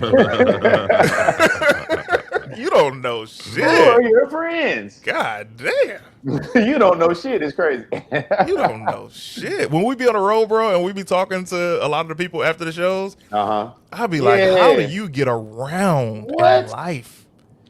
And sometimes when I see one and they like got a boyfriend, I just be want to dap their homeboy up. Be like, yeah, I like dumb bitches too. You know what I mean? Oh, I get it. I know what you're doing, my boy. You're getting over. you're getting over. I know what's going on. You're getting, I know what's going you're on. getting over, man. Bro. Nah, There straight was up. one, I'll tell you specific. Where were we last weekend? Denver. So Yeah. we in Denver, bro, and this woman came up and she's with her man. And it's his birthday, right? But this doesn't look like this is just a birthday scenario. Like she pulls out her money and just starts getting stuff from me and Tyler, right? And I'm talking about gets multiple things from us. And she's like, all right, there you go. He was like, yeah, it's my birthday. I was like, nigga, this is not because this is your birthday. This is your way of life. And that's fine because you got a great woman. Just And don't she don't fuck mind. this up. Yeah, brother. You ain't reached in your pocket since you was a little boy. Last time you reached in your pocket, it was a toy in that motherfucker. That he was looking, but and I don't know if anybody's ever been in that situation. When I played college basketball back when they did not have NIL, and I was extremely broke, and I had a girlfriend, rest in peace, and she held me down. So I've been that dude that had to wait for my girl to go in her purse and pay for some shit. You feel what I'm saying? But don't you be over here talking to people while it's happening. Shut your ass up. Yeah. And just let it happen. Oh, it's my no, it's my birthday. Nigga, back up. Let her handle business and back the fuck up. Hey, give me all y'all's top 2 my lady paid for this moment. I'm going first. You understand me? Okay. My lady, this is the smoothest shit I'd ever seen to this day. So my lady, so Tange and I, we still boyfriend and girlfriend at this time. We pull up to this place that has valet, right? So we valet. I'm driving her in her car, which it was like, I never wanted to be that nigga, but it was like, all right, I'll drive, whatever. So I'm driving her car. We get to valet. Now it's time to leave. Before we leave the building, she hands me a $20 bill. And I was like, what is this? She was like, give that to the valet. I was like, all right. And then we get out there and I give it to the valet. I'm not even thinking about what this is. Mm-hmm. She'd paid the valet through me without trying to emasculate me. Mm-hmm. That type of shit right there is what made me respect it, because even though financially I wasn't able to lead her, she still allowed me to lead as a man. And that was the thing that she won saw the me leader. over. She saw the leader in you, yeah, and was like, "You just financially ain't got it." Hey, man. Yeah. My wife did that same thing very, very early on. We was at the grocery store just buying. She was buying food to cook. We was in the store together, and we got to the line, and she was buying everything. She was buying all the food, but she slid me her card. Yep. So that I could pay for it, you know what I'm saying, and not be standing in line with a woman and buying food and her paying for it. Standing behind her, hugging her. Yeah. You know what I'm saying? This was very early on in our shit. So yeah, my wife did the same shit. That's the stand-up move. Yeah, man. Every time you get a chance to take care of it. A car before we go into a restaurant where it's like, we meeting other people out, you know what I mean? Like, oh, here go the card, just pay. See, the thing, her name was on it. So I was like, oh, shit, everybody still. Everybody still know. So listen, Nigga handed her car to say Keisha on the my wife did that same shit at a restaurant one time, right? And the server came back because it was her card and handed her the book. The thing to sign it because it had her name on it. I was like, "You bitch, you know, what you trying to do here? You know it. You see what's going on. Put it back in front of me and walk away, Vic. What are you doing? What is wrong with you?" Is because it goes to that philosophy that I have, man. This is sweeping the nation, and I'm trying to get everybody to get their broom on, bro. Sweeping the nation. It's sweeping the nation. There are 2 types of people in this world. This is a unisex term when I'm saying this. I promise you, there are two types of people in this world. This goes for men and women. There are people who get bitches and there are people who don't. And the people that you've had problems with in your entire life are the people who don't get bitches. And that waiter that you had does not get bitches, because why would you give this to her and I gave this to you? Right. Because you a bitch. Yeah. Yeah, you don't get bitches. And you don't get bitches. Hey, bro, I ain't gonna be mad. The delivery we might have to work on for it to sweep the nation. I know. But I'm with what it is in its essence. Like, yes. So like even Drake said it a long time ago, man. Like, I don't make songs for niggas that don't get pussy, and that's still evident today. Like the people that are deep diving into these albums and making them like, he meant you. Dude, you're the guy. You're the guy he didn't make it for. It's okay to not like it. It's okay to not like it, but if niggas spend a whole day with a fucking dry erase board talking about why it's like, bro, you really don't get no pussy. You have a dry erase board. A dry erase board, bro. You gotta get rid of a dry erase board. That is for women and their visions. It's the behavior of, it's the guide, and this is why I always said I've never been a dirty Mac. A dirty Mac is the dude that speaks to a woman that is dealing with a guy that you might know, and you're throwing him under the bus every chance you get. Because a lot of dudes don't realize you're pushing her closer to him by doing this. And you're not going to have her wake up one day and be like, you know what? I'm about to go with the guy that's been hating on this guy this whole time. That never works. So as a man, you got to always make sure you not dirty macking. Never dirty macking. If you dirty macking a dude, you just played yourself. Let her dirty mac him to you and just be like, that's crazy. Hey, I hope y'all work it out. Yeah, I feel like it may not be full dirty macking, but even bringing up another person or talking about another man that you know that they mess with is dirty mac. Not even if you say. Give me an example. Shit. Okay, so it's me and you and another chick, and then I know you fucked with her, and then I'm like, yeah, you know, shit. Me and CT about to be able to do a show in Oklahoma.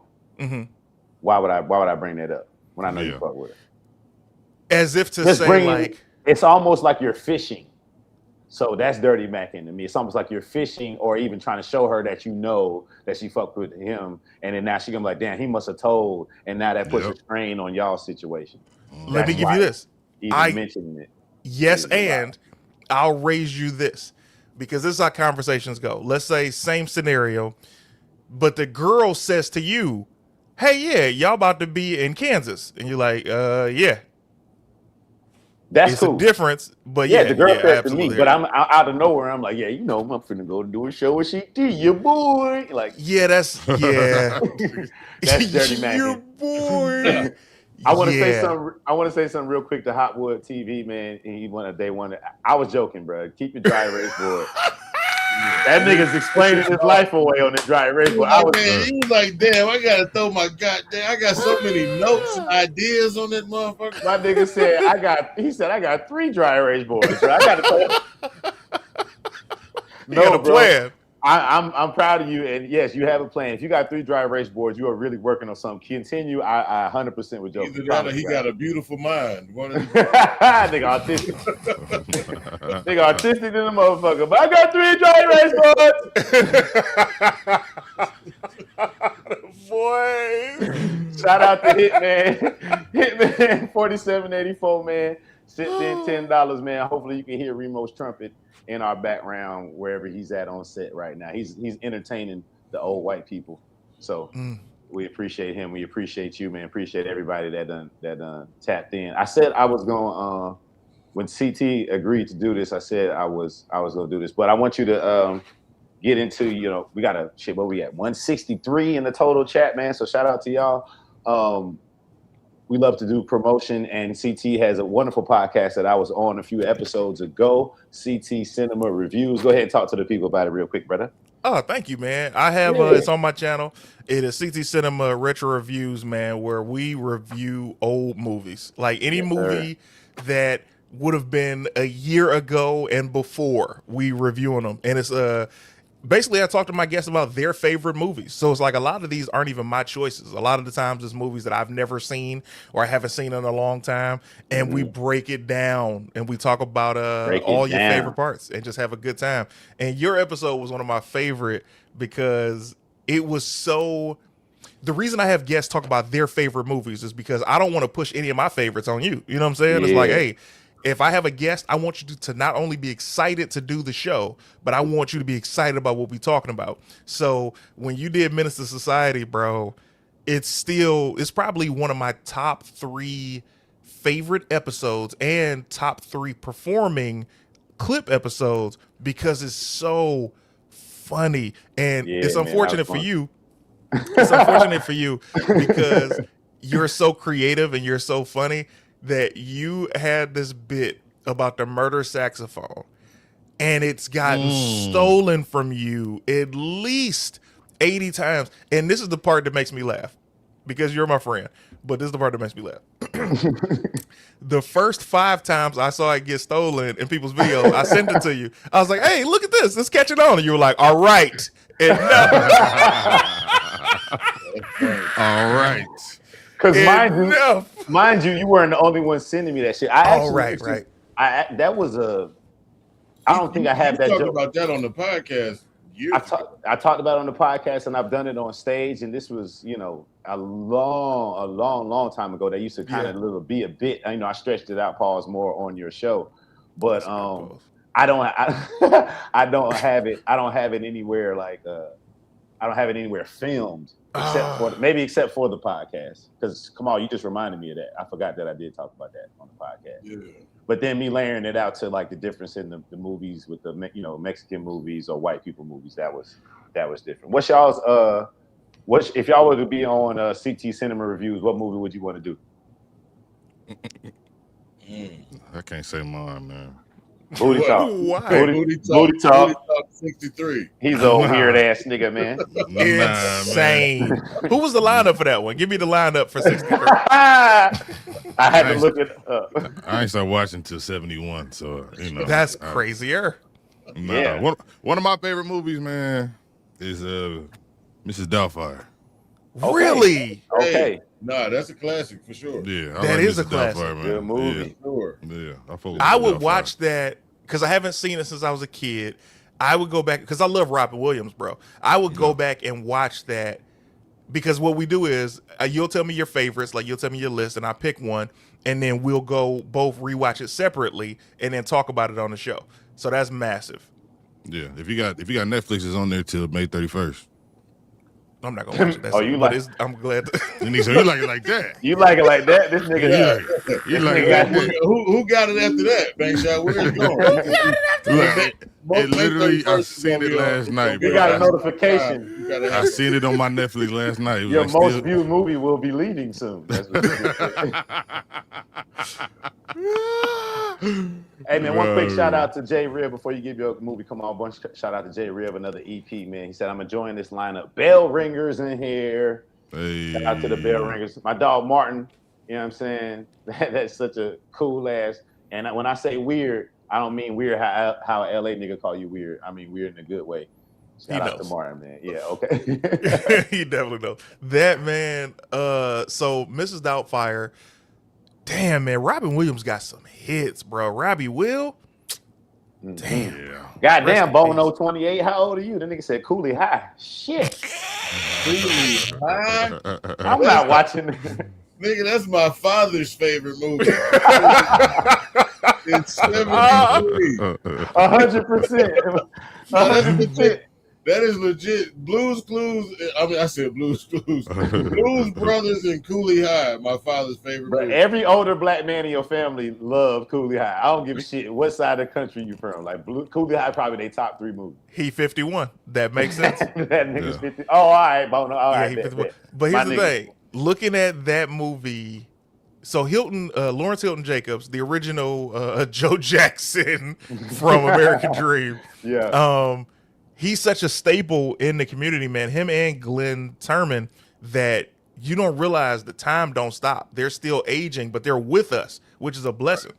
Still. They are. Hell, damn, I didn't even think about that shit. Yeah, man. Just because we're getting older don't mean they stop aging. Like I had to think about that with Marla Gibbs. Like I wanted her to play my mom on a show before, and then the producer was like, "Yeah, man, you don't want her to play your mama." I was like, "What are you talking about? This is Marla Gibbs." He's like, "Nigga, she's 90." I was like, "Oh, Okay. touche." My nigga, she was old when we was little. That's a fact. You know what I mean? Like when But she was on the Jeffersons, she was old as hell, bro. She was like you just 56 look at the on there. old. She You was see- on the Jeffersons. That's enough to Everybody else on there dead, bro. That's very true. You just see the reruns, and they don't age in reruns. So if you watch That's it over real. and over, you think they're frozen in time. But you That's absolutely real. right. Shout out to Hotwood TV, man. He wrote on his dry erase board Kazam and sent $5, man. So shout out to you, brothers. Kazam. Interesting. Come on, what's your movie? Oh man, I would probably go something like Crooklyn. Snatch or What? Usual. One of my favorites. You never seen Match? Snatch? Oh, Snatch. Snatch. I thought you said Match. Yeah, Snatch was great. One of my Snatch favorites. is one of my favorite movies, man. If I was going nostalgia for like childhood, I would go T2. Terminator 2 Judgment Day. Was Okay. one of my favorite movies as a kid. T2 did kind of trip me out when nigga how he liquefied and came back. Yeah, that's shit hard.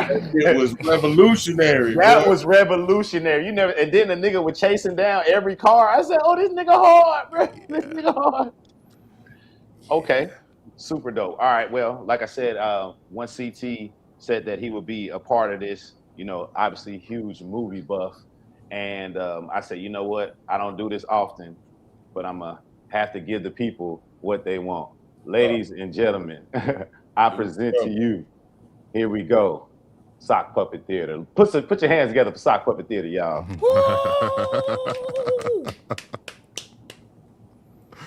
Yeah, man. You all out here getting that in-house pussy and shit. You do it. Man, you go, man. I don't want to go to the store. Man, you do it. Get off my baby. Get off my baby. Fuck this. I'm out of here. What you hit me for? Why you hit me for? Hey, yo, though. Why she hit you? Hey, man, I'm tired of this, man. I think I'm just gonna go to the army. What do you mean, man? My father said the army was no place for a black man. Man, I'm just tired of all this shooting and all this shit, man. I just gotta get away. Hey, don't look. Well, you know the fools that were tripping on Crenshaw the other day? They right over there. Don't look. When I say break, we break. Break!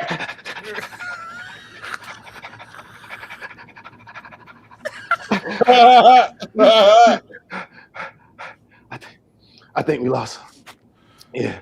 Yeah, man. I think we lost her. I think we should split up. No, what you mean split up? Come on, man. The fools ain't gonna do nothing.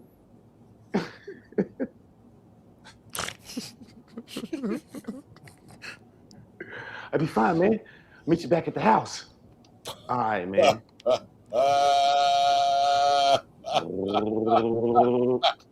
Man, them fools roll by the crib one more time, they gonna get smoked. Oh, shit. Rick.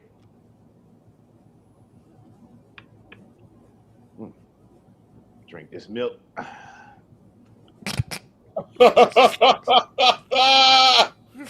Damn. Lost another scratch off.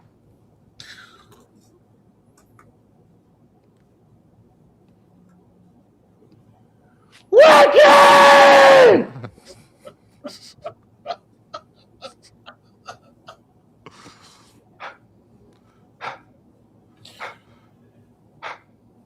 Blah. Blah.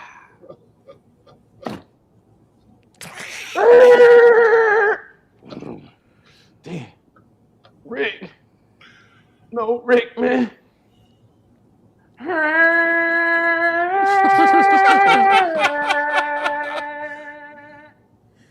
Put him in the car, take him to the house.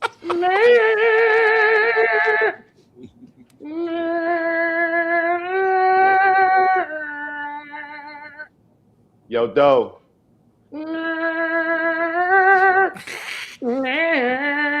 Let me out.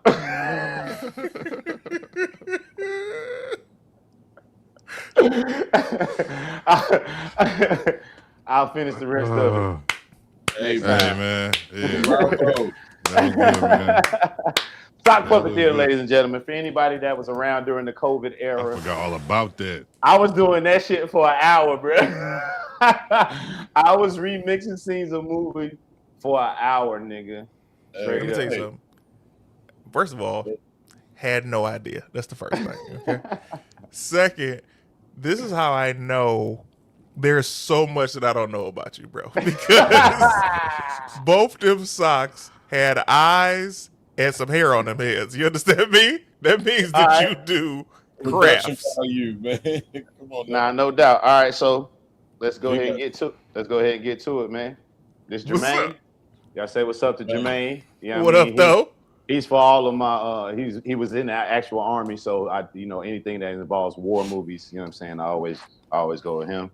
Mm-hmm. This is my this is a biracial sock. You know what I mean? So he could play anybody from Evan Ross to an ATL to Lil Saint and and Stomp the Yard or whatever fucking movie that was. You got served. You got served. Here go my young ladies right here. Oh, you see the hair is a little longer. So, but when they whip their hair back and forth, you can see that. Oh shit, hold on. You can see the eyes when they whip their hair back and forth. She sees it too. She got some gray in it. Yeah, she got a little gray. You know what I'm saying? So just in case if I need to do like a Loretta Devine character or anybody from Soul Food, that always works. Anytime I need a police officer, white sock. Plain white sock. Plain white sock. Clean white sock. Yeah, it's a cracker. And then if I'm gonna do belly shatas, I got a Jamaican sock. Come out. Real talk. Your pussy clout wanna rump with me? You wanna rump with your pussy clout? So those are some of my puppets. I have several. I got one with money on it if I need a stripper, but it's kind of okay. Cool. Yeah, I mean, I just came to dance and that's it. Like if I would have said, and he say I'm the autistic.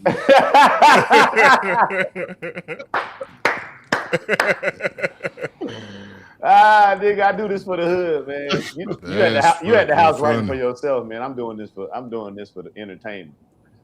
I did practice by myself 1 or 2 times, but whatever.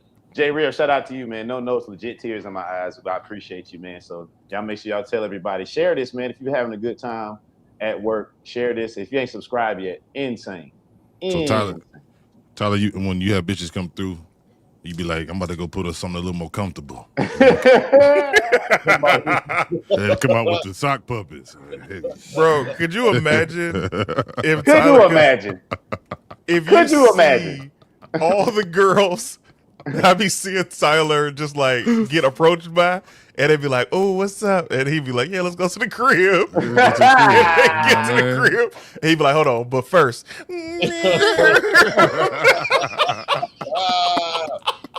I start playing the murder saxophone. Girl, it was cool, but he started giving me a show. This nigga ate my pussy with a sock puppet.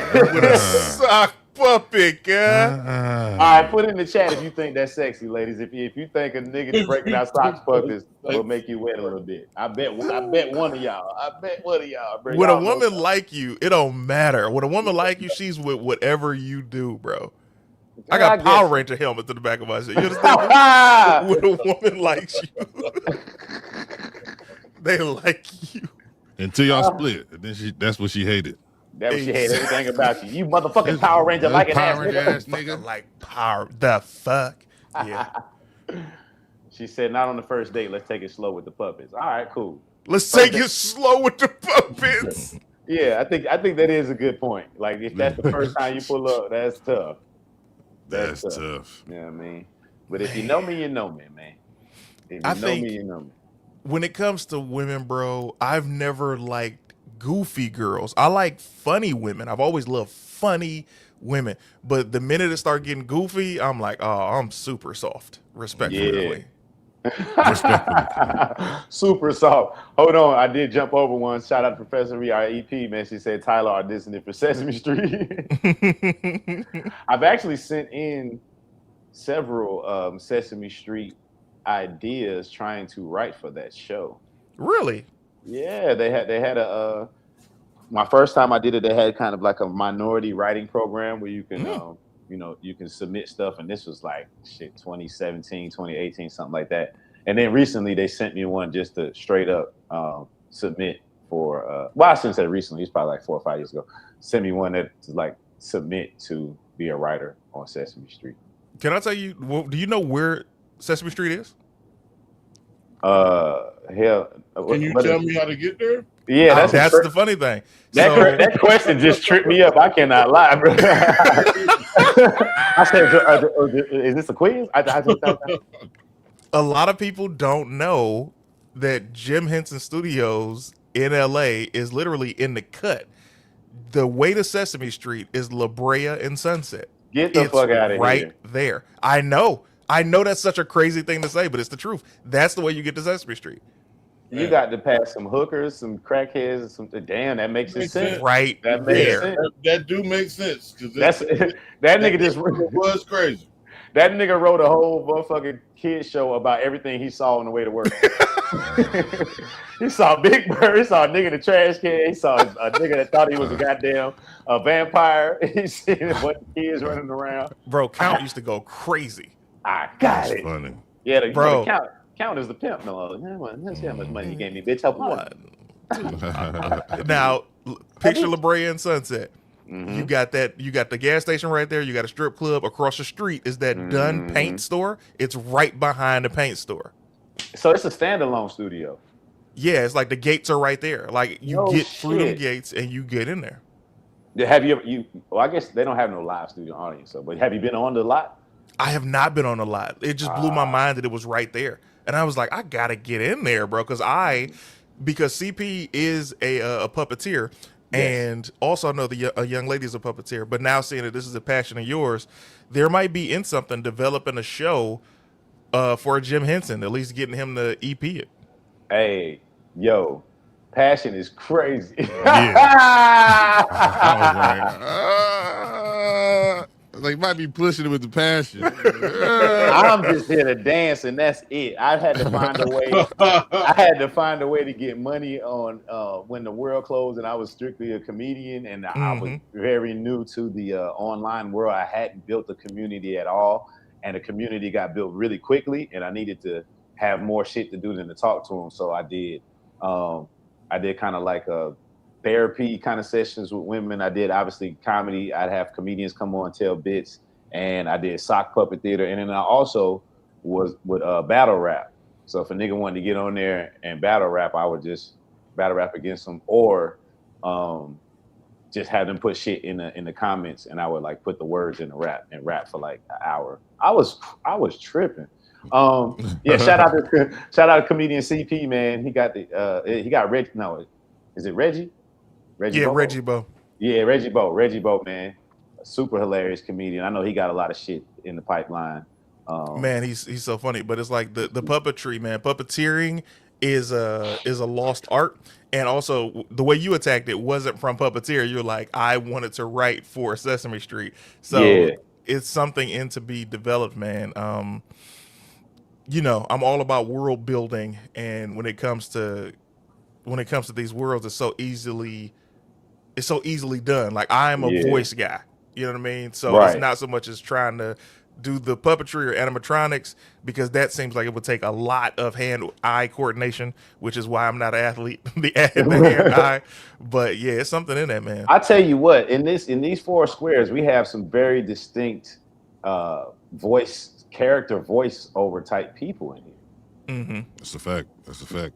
Like everybody's voice is super distinct and can probably be anything that you need it to be. So we might need to figure something out on that. Bro, the Moody brothers do animation, and from what they told me about animation, it wouldn't even cost a lot of money. It would be like $5,000. And that's another thing. People don't never tell you the prices of shit, bro. That would be annoying. Like, you'd be like, hey, man, I want to do my own X, Y, and Z. I see that you've done an X, Y, and Z. How much did it cost? Oh, well, it really depends. Nigga, just give me a price so I can It depends on if you're a bitch ass nigga or not. Tell me, exactly. Do you get bitches or do you not get bitches? Exactly. Bro, I saw a dude go on a vacation. Saturday Night Live. I shouldn't have said that. Anyway, he was on the show. I shouldn't have said that. He was on the show. Should have said it. Anyway, because that's what is another thing about doing shit like this, which is why I don't do shit like this, is because you're talking to your friends and you forget that you're also on camera. Anyway. Yeah. With 160 people. Shout out to y'all. Hey. Shout out to y'all. So so he goes on a vacation, right? And he's showing me the pictures. And I say, man, these are so dope. How much did this cost? And he froze and he was like, oh yeah, man, it's it's different. I say, yeah, but I've never been to this country. I'm not talking about the excursions, but how much did you spend to get there? Like plane tickets and hotels. And he's like, yeah, it's not super expensive, but and I was like, all right, niggas is weird, bro. Yo. And I don't like weird niggas. You know what? It goes back to what you said earlier too, and it's probably not in this dude's case. It seems like a successful person. Yeah. But I've done that before and asked a nigga how much something costs. And I realized, like how we talked before, he didn't want to tell me because his girl bought it, and he didn't want to say. He didn't want to say, so that nigga beat the hell out that bush. He went beat around it, beat through the middle of it, and then finally I figured out, I was like, oh no, that's right, this nigga ain't have it. She definitely went and bought that motherfucker. But give me that. Like I've never fronted. Number one, I'm not a fronter. It's like if you say, hey man, actually my girl treated me, or oh, I didn't even pay for this, it was sponsored. Like say that's those all. things. That's it. That's all I want. Niggas be weird, bro. I think niggas be thinking you're gonna get the upper hand on if you know some shit. Hey man, I smoke weed. I'm gonna forget everything about you that ain't important. Straight up. I can't keep all of your memories, and I think that's why people tell me shit all the time, because I'll be like forgetting. You know what I mean? It ain't so much like I'm gonna keep it secret. It's like I don't care enough to hold on to your secret and then go tell somebody. Right. Man, you know what? This is a hell of a jumping subject, but this is back to Dirty Mac. I want to paint the scenario and I want to get y'all's thoughts. I'm 23 at the time. Now, this is this girl. Oh, she's so cold. Let's just take a second. She was so cold. Now, a guy that I know was trying to get at her, right? I don't know if he tried to get at her or if he stopped trying to get at her, whatever it was. But I saw an opening and I took the opening. Like I'm like, hey, what's going on? You know what I'm talking about? Right. And what you know what I'm talking about? hey, what's up? Mind you, not Dirty Mackin', but just trying to shoot my shot because that situation is now done. A mutual buddy of he and I's comes to me at the comedy club like that weekend and was like, hey man, that's Mike's girl, man. Stop trying to get at her. Now I'm uncomfortable because I'm like, first, Mike is a bitch, is what I'm thinking, because why is it Mike saying this to me like, hey man, I'd appreciate, we still trying to work it out, don't get at my girl. Or even B, if the girl is like, hey, I think we might work it out, let me hold tight with him. But the whole way, and then the extra friend gets into it, it's like, oh man, I don't like shit like that. So what are y'all thoughts on that? Did I give you enough information, or should I give more? I mean, so in terms of like, is it a Dirty Mac or no? I know it's not a Dirty Mac. Thought? Okay, general thought. General thought. My general thought is he tripping. Mike is tripping for coming to you like that. I want to kind of say she is too, but I don't think either one of us would know what is going on with them two. She might be appeasing him because he beat bitches or something. You never know. She might have to still be nice to she might have to still be nice to this nigga and like answer his phone calls and respond to his texts, and he thinking one thing and she's like, I'm gracefully letting you. A lot of women do that. They gracefully let you go. But it feels like they're letting you back in. but they're not. So you so you never know. Yeah, that's my thoughts. It was like, because I respect men, bro. And what I mean, and not that I don't respect women, I'm talking about in this situation, I respect how a man moves. You know what I'm saying? Yes. So talk to me as a man. You don't need to talk to me through somebody. You can talk to me. We're not gonna end up fighting. We're grown men. We're gonna have a conversation. But the fact that that man couldn't talk to me was like, this is weird. Yeah. Yeah, you're right. I think you're in the right if that's what you was looking for. Man, I just wanted to, because I haven't told anybody that story since that happened. So y'all are the first. It just randomly came across my mind. Nah, you good. I think everybody would agree you're in the right. One time again for Stinker Bell, send another super chat again for the culture. She said, and I know Remo is not here, but are there any antiques? Well, Stinker Bell, I know you were late and you did pay your late fee, so we appreciate that. But also, if you go back to when we uploaded, you'll see that CT gave us a great antique collection story in Remo's stead. So we appreciate him, and we appreciate you, and we appreciate anything that my brothers got going on. As you can see in the ticker, you know what I'm saying? Bank Shot will be in Clarksville, Tennessee, May 24th. That's 4 days from now. Get your tickets now. Get your tickets now so you can get a good spot. Every spot in there is a good spot. It is a dope club, but if I was you, I'd want to sit in the front. CT, my guy, what you got coming up? Where could the people see about you? What do you need for them to know? Man, I would appreciate you guys going to any of the YouTube channels at CT Cinema Reviews, the clips page, the full episodes page, or just at CT is Dope on YouTube, and not only subscribing. I don't need you to subscribe. What I need you to do, talk that shit, is just watch an episode and leave a comment. If you can watch an episode, even if you watch it for 7 minutes, if it doesn't grab you, just give me 7 minutes. Find one of your favorite movies that you're familiar with and just give me 7 minutes and leave a comment. If y'all could do that, I'd be very grateful. Yes, sir. That's real. And thanks for having me, man. This has been so fun. I'm not waking up this early again, but like this was so fun to do, bro. I'm honored, man. God bless you, man. I appreciate you. Now you can, but you know what? Now you can get your whole day started. You didn't got your back mind to sleep, going and flowing. You are right. I should get my day started. You said, "Oh no, I'm going back to sleep." I'll go back to sleep, but man. Nah, appreciate you, brother. Hey, Bank Shot. I know I probably stepped on your shit, but say it again, because the more you say it, the more they play it. The more you say it, the more they play it. Yeah, man, Clarksville, Tennessee. Once again, Clarksville, Tennessee, the Joker Comedy House this Sunday, man. Nice little military town. You know, I used to be in the military and shit, so come support, you know, one of the veterans out here. I ain't go to war or nothing, though. I will say that. So if you feel a way about that, then, you know, I don't know what to tell you. But yeah, come out, man. It'll be a good time. Thank you for your paperwork. Hey. Thank you. Thank you for signing up, man. Yes, sir. Come on, man. Come on. I needed a way out. Thank you for being on the team.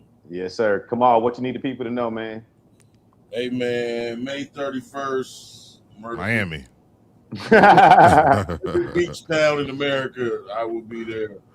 May 30. I'm sorry, May 30th. It is not. I've been saying 31st this whole time. It is the 30th. I'm glad we keep saying it. Myrtle Beach. Go get your tickets, man. Don'tTellComedy.com. I'll be out there headlining that show. Yes, indeed. Yes, indeed. Once again, man, shout out to all the people that's telling you to like it in the chat. Go ahead and hit that like button, man. Subscribe to Perfect 10 Guys. Subscribe to Single Truth. Subscribe to More Than Culture. My Tyler Chronicles page. I'm dropping a short every day and a full set every Friday, man. So I got one dropping at 8 p.m. Eastern this week. And also we'll be in Toledo for all my Ohio heads this weekend with Desi at the Toledo Funny Bone. I believe that's what they're calling it now. So yeah, pull up on me. Let's get to our EPs for the day. One time for Stinker Bell, checking in late. You know what I'm saying? She missed yesterday and Monday. She was absent, but we appreciate you checking in and paying your fine. D Slaughter, it said, just because it's Good Morning Culture and the chat really helped me through in the AM. I appreciate that. We got our girl, Professor Ree, a.k.a. $2. Definitely keep CT dope on the guest host roster. We will not be able to wake him up, but maybe we could get him on the second hour at some point in time in our lives. Hitman 478, just send him $10 because he fuck with us every time. Jay Rib, one of our EPs. I'm enjoying this lineup. Bell ringers in the building. Shout out to the Bell Ringing Pod. Kazam was one of the movies that hip hop or Hopwood TV would want to do if he was on CT Retro Cinema Reviews. She says, I'm auditioning for Sesame Street. That was during the sock puppet era. Jay Riv, shout out to him again. He was crying, laughing at the sock puppet shit.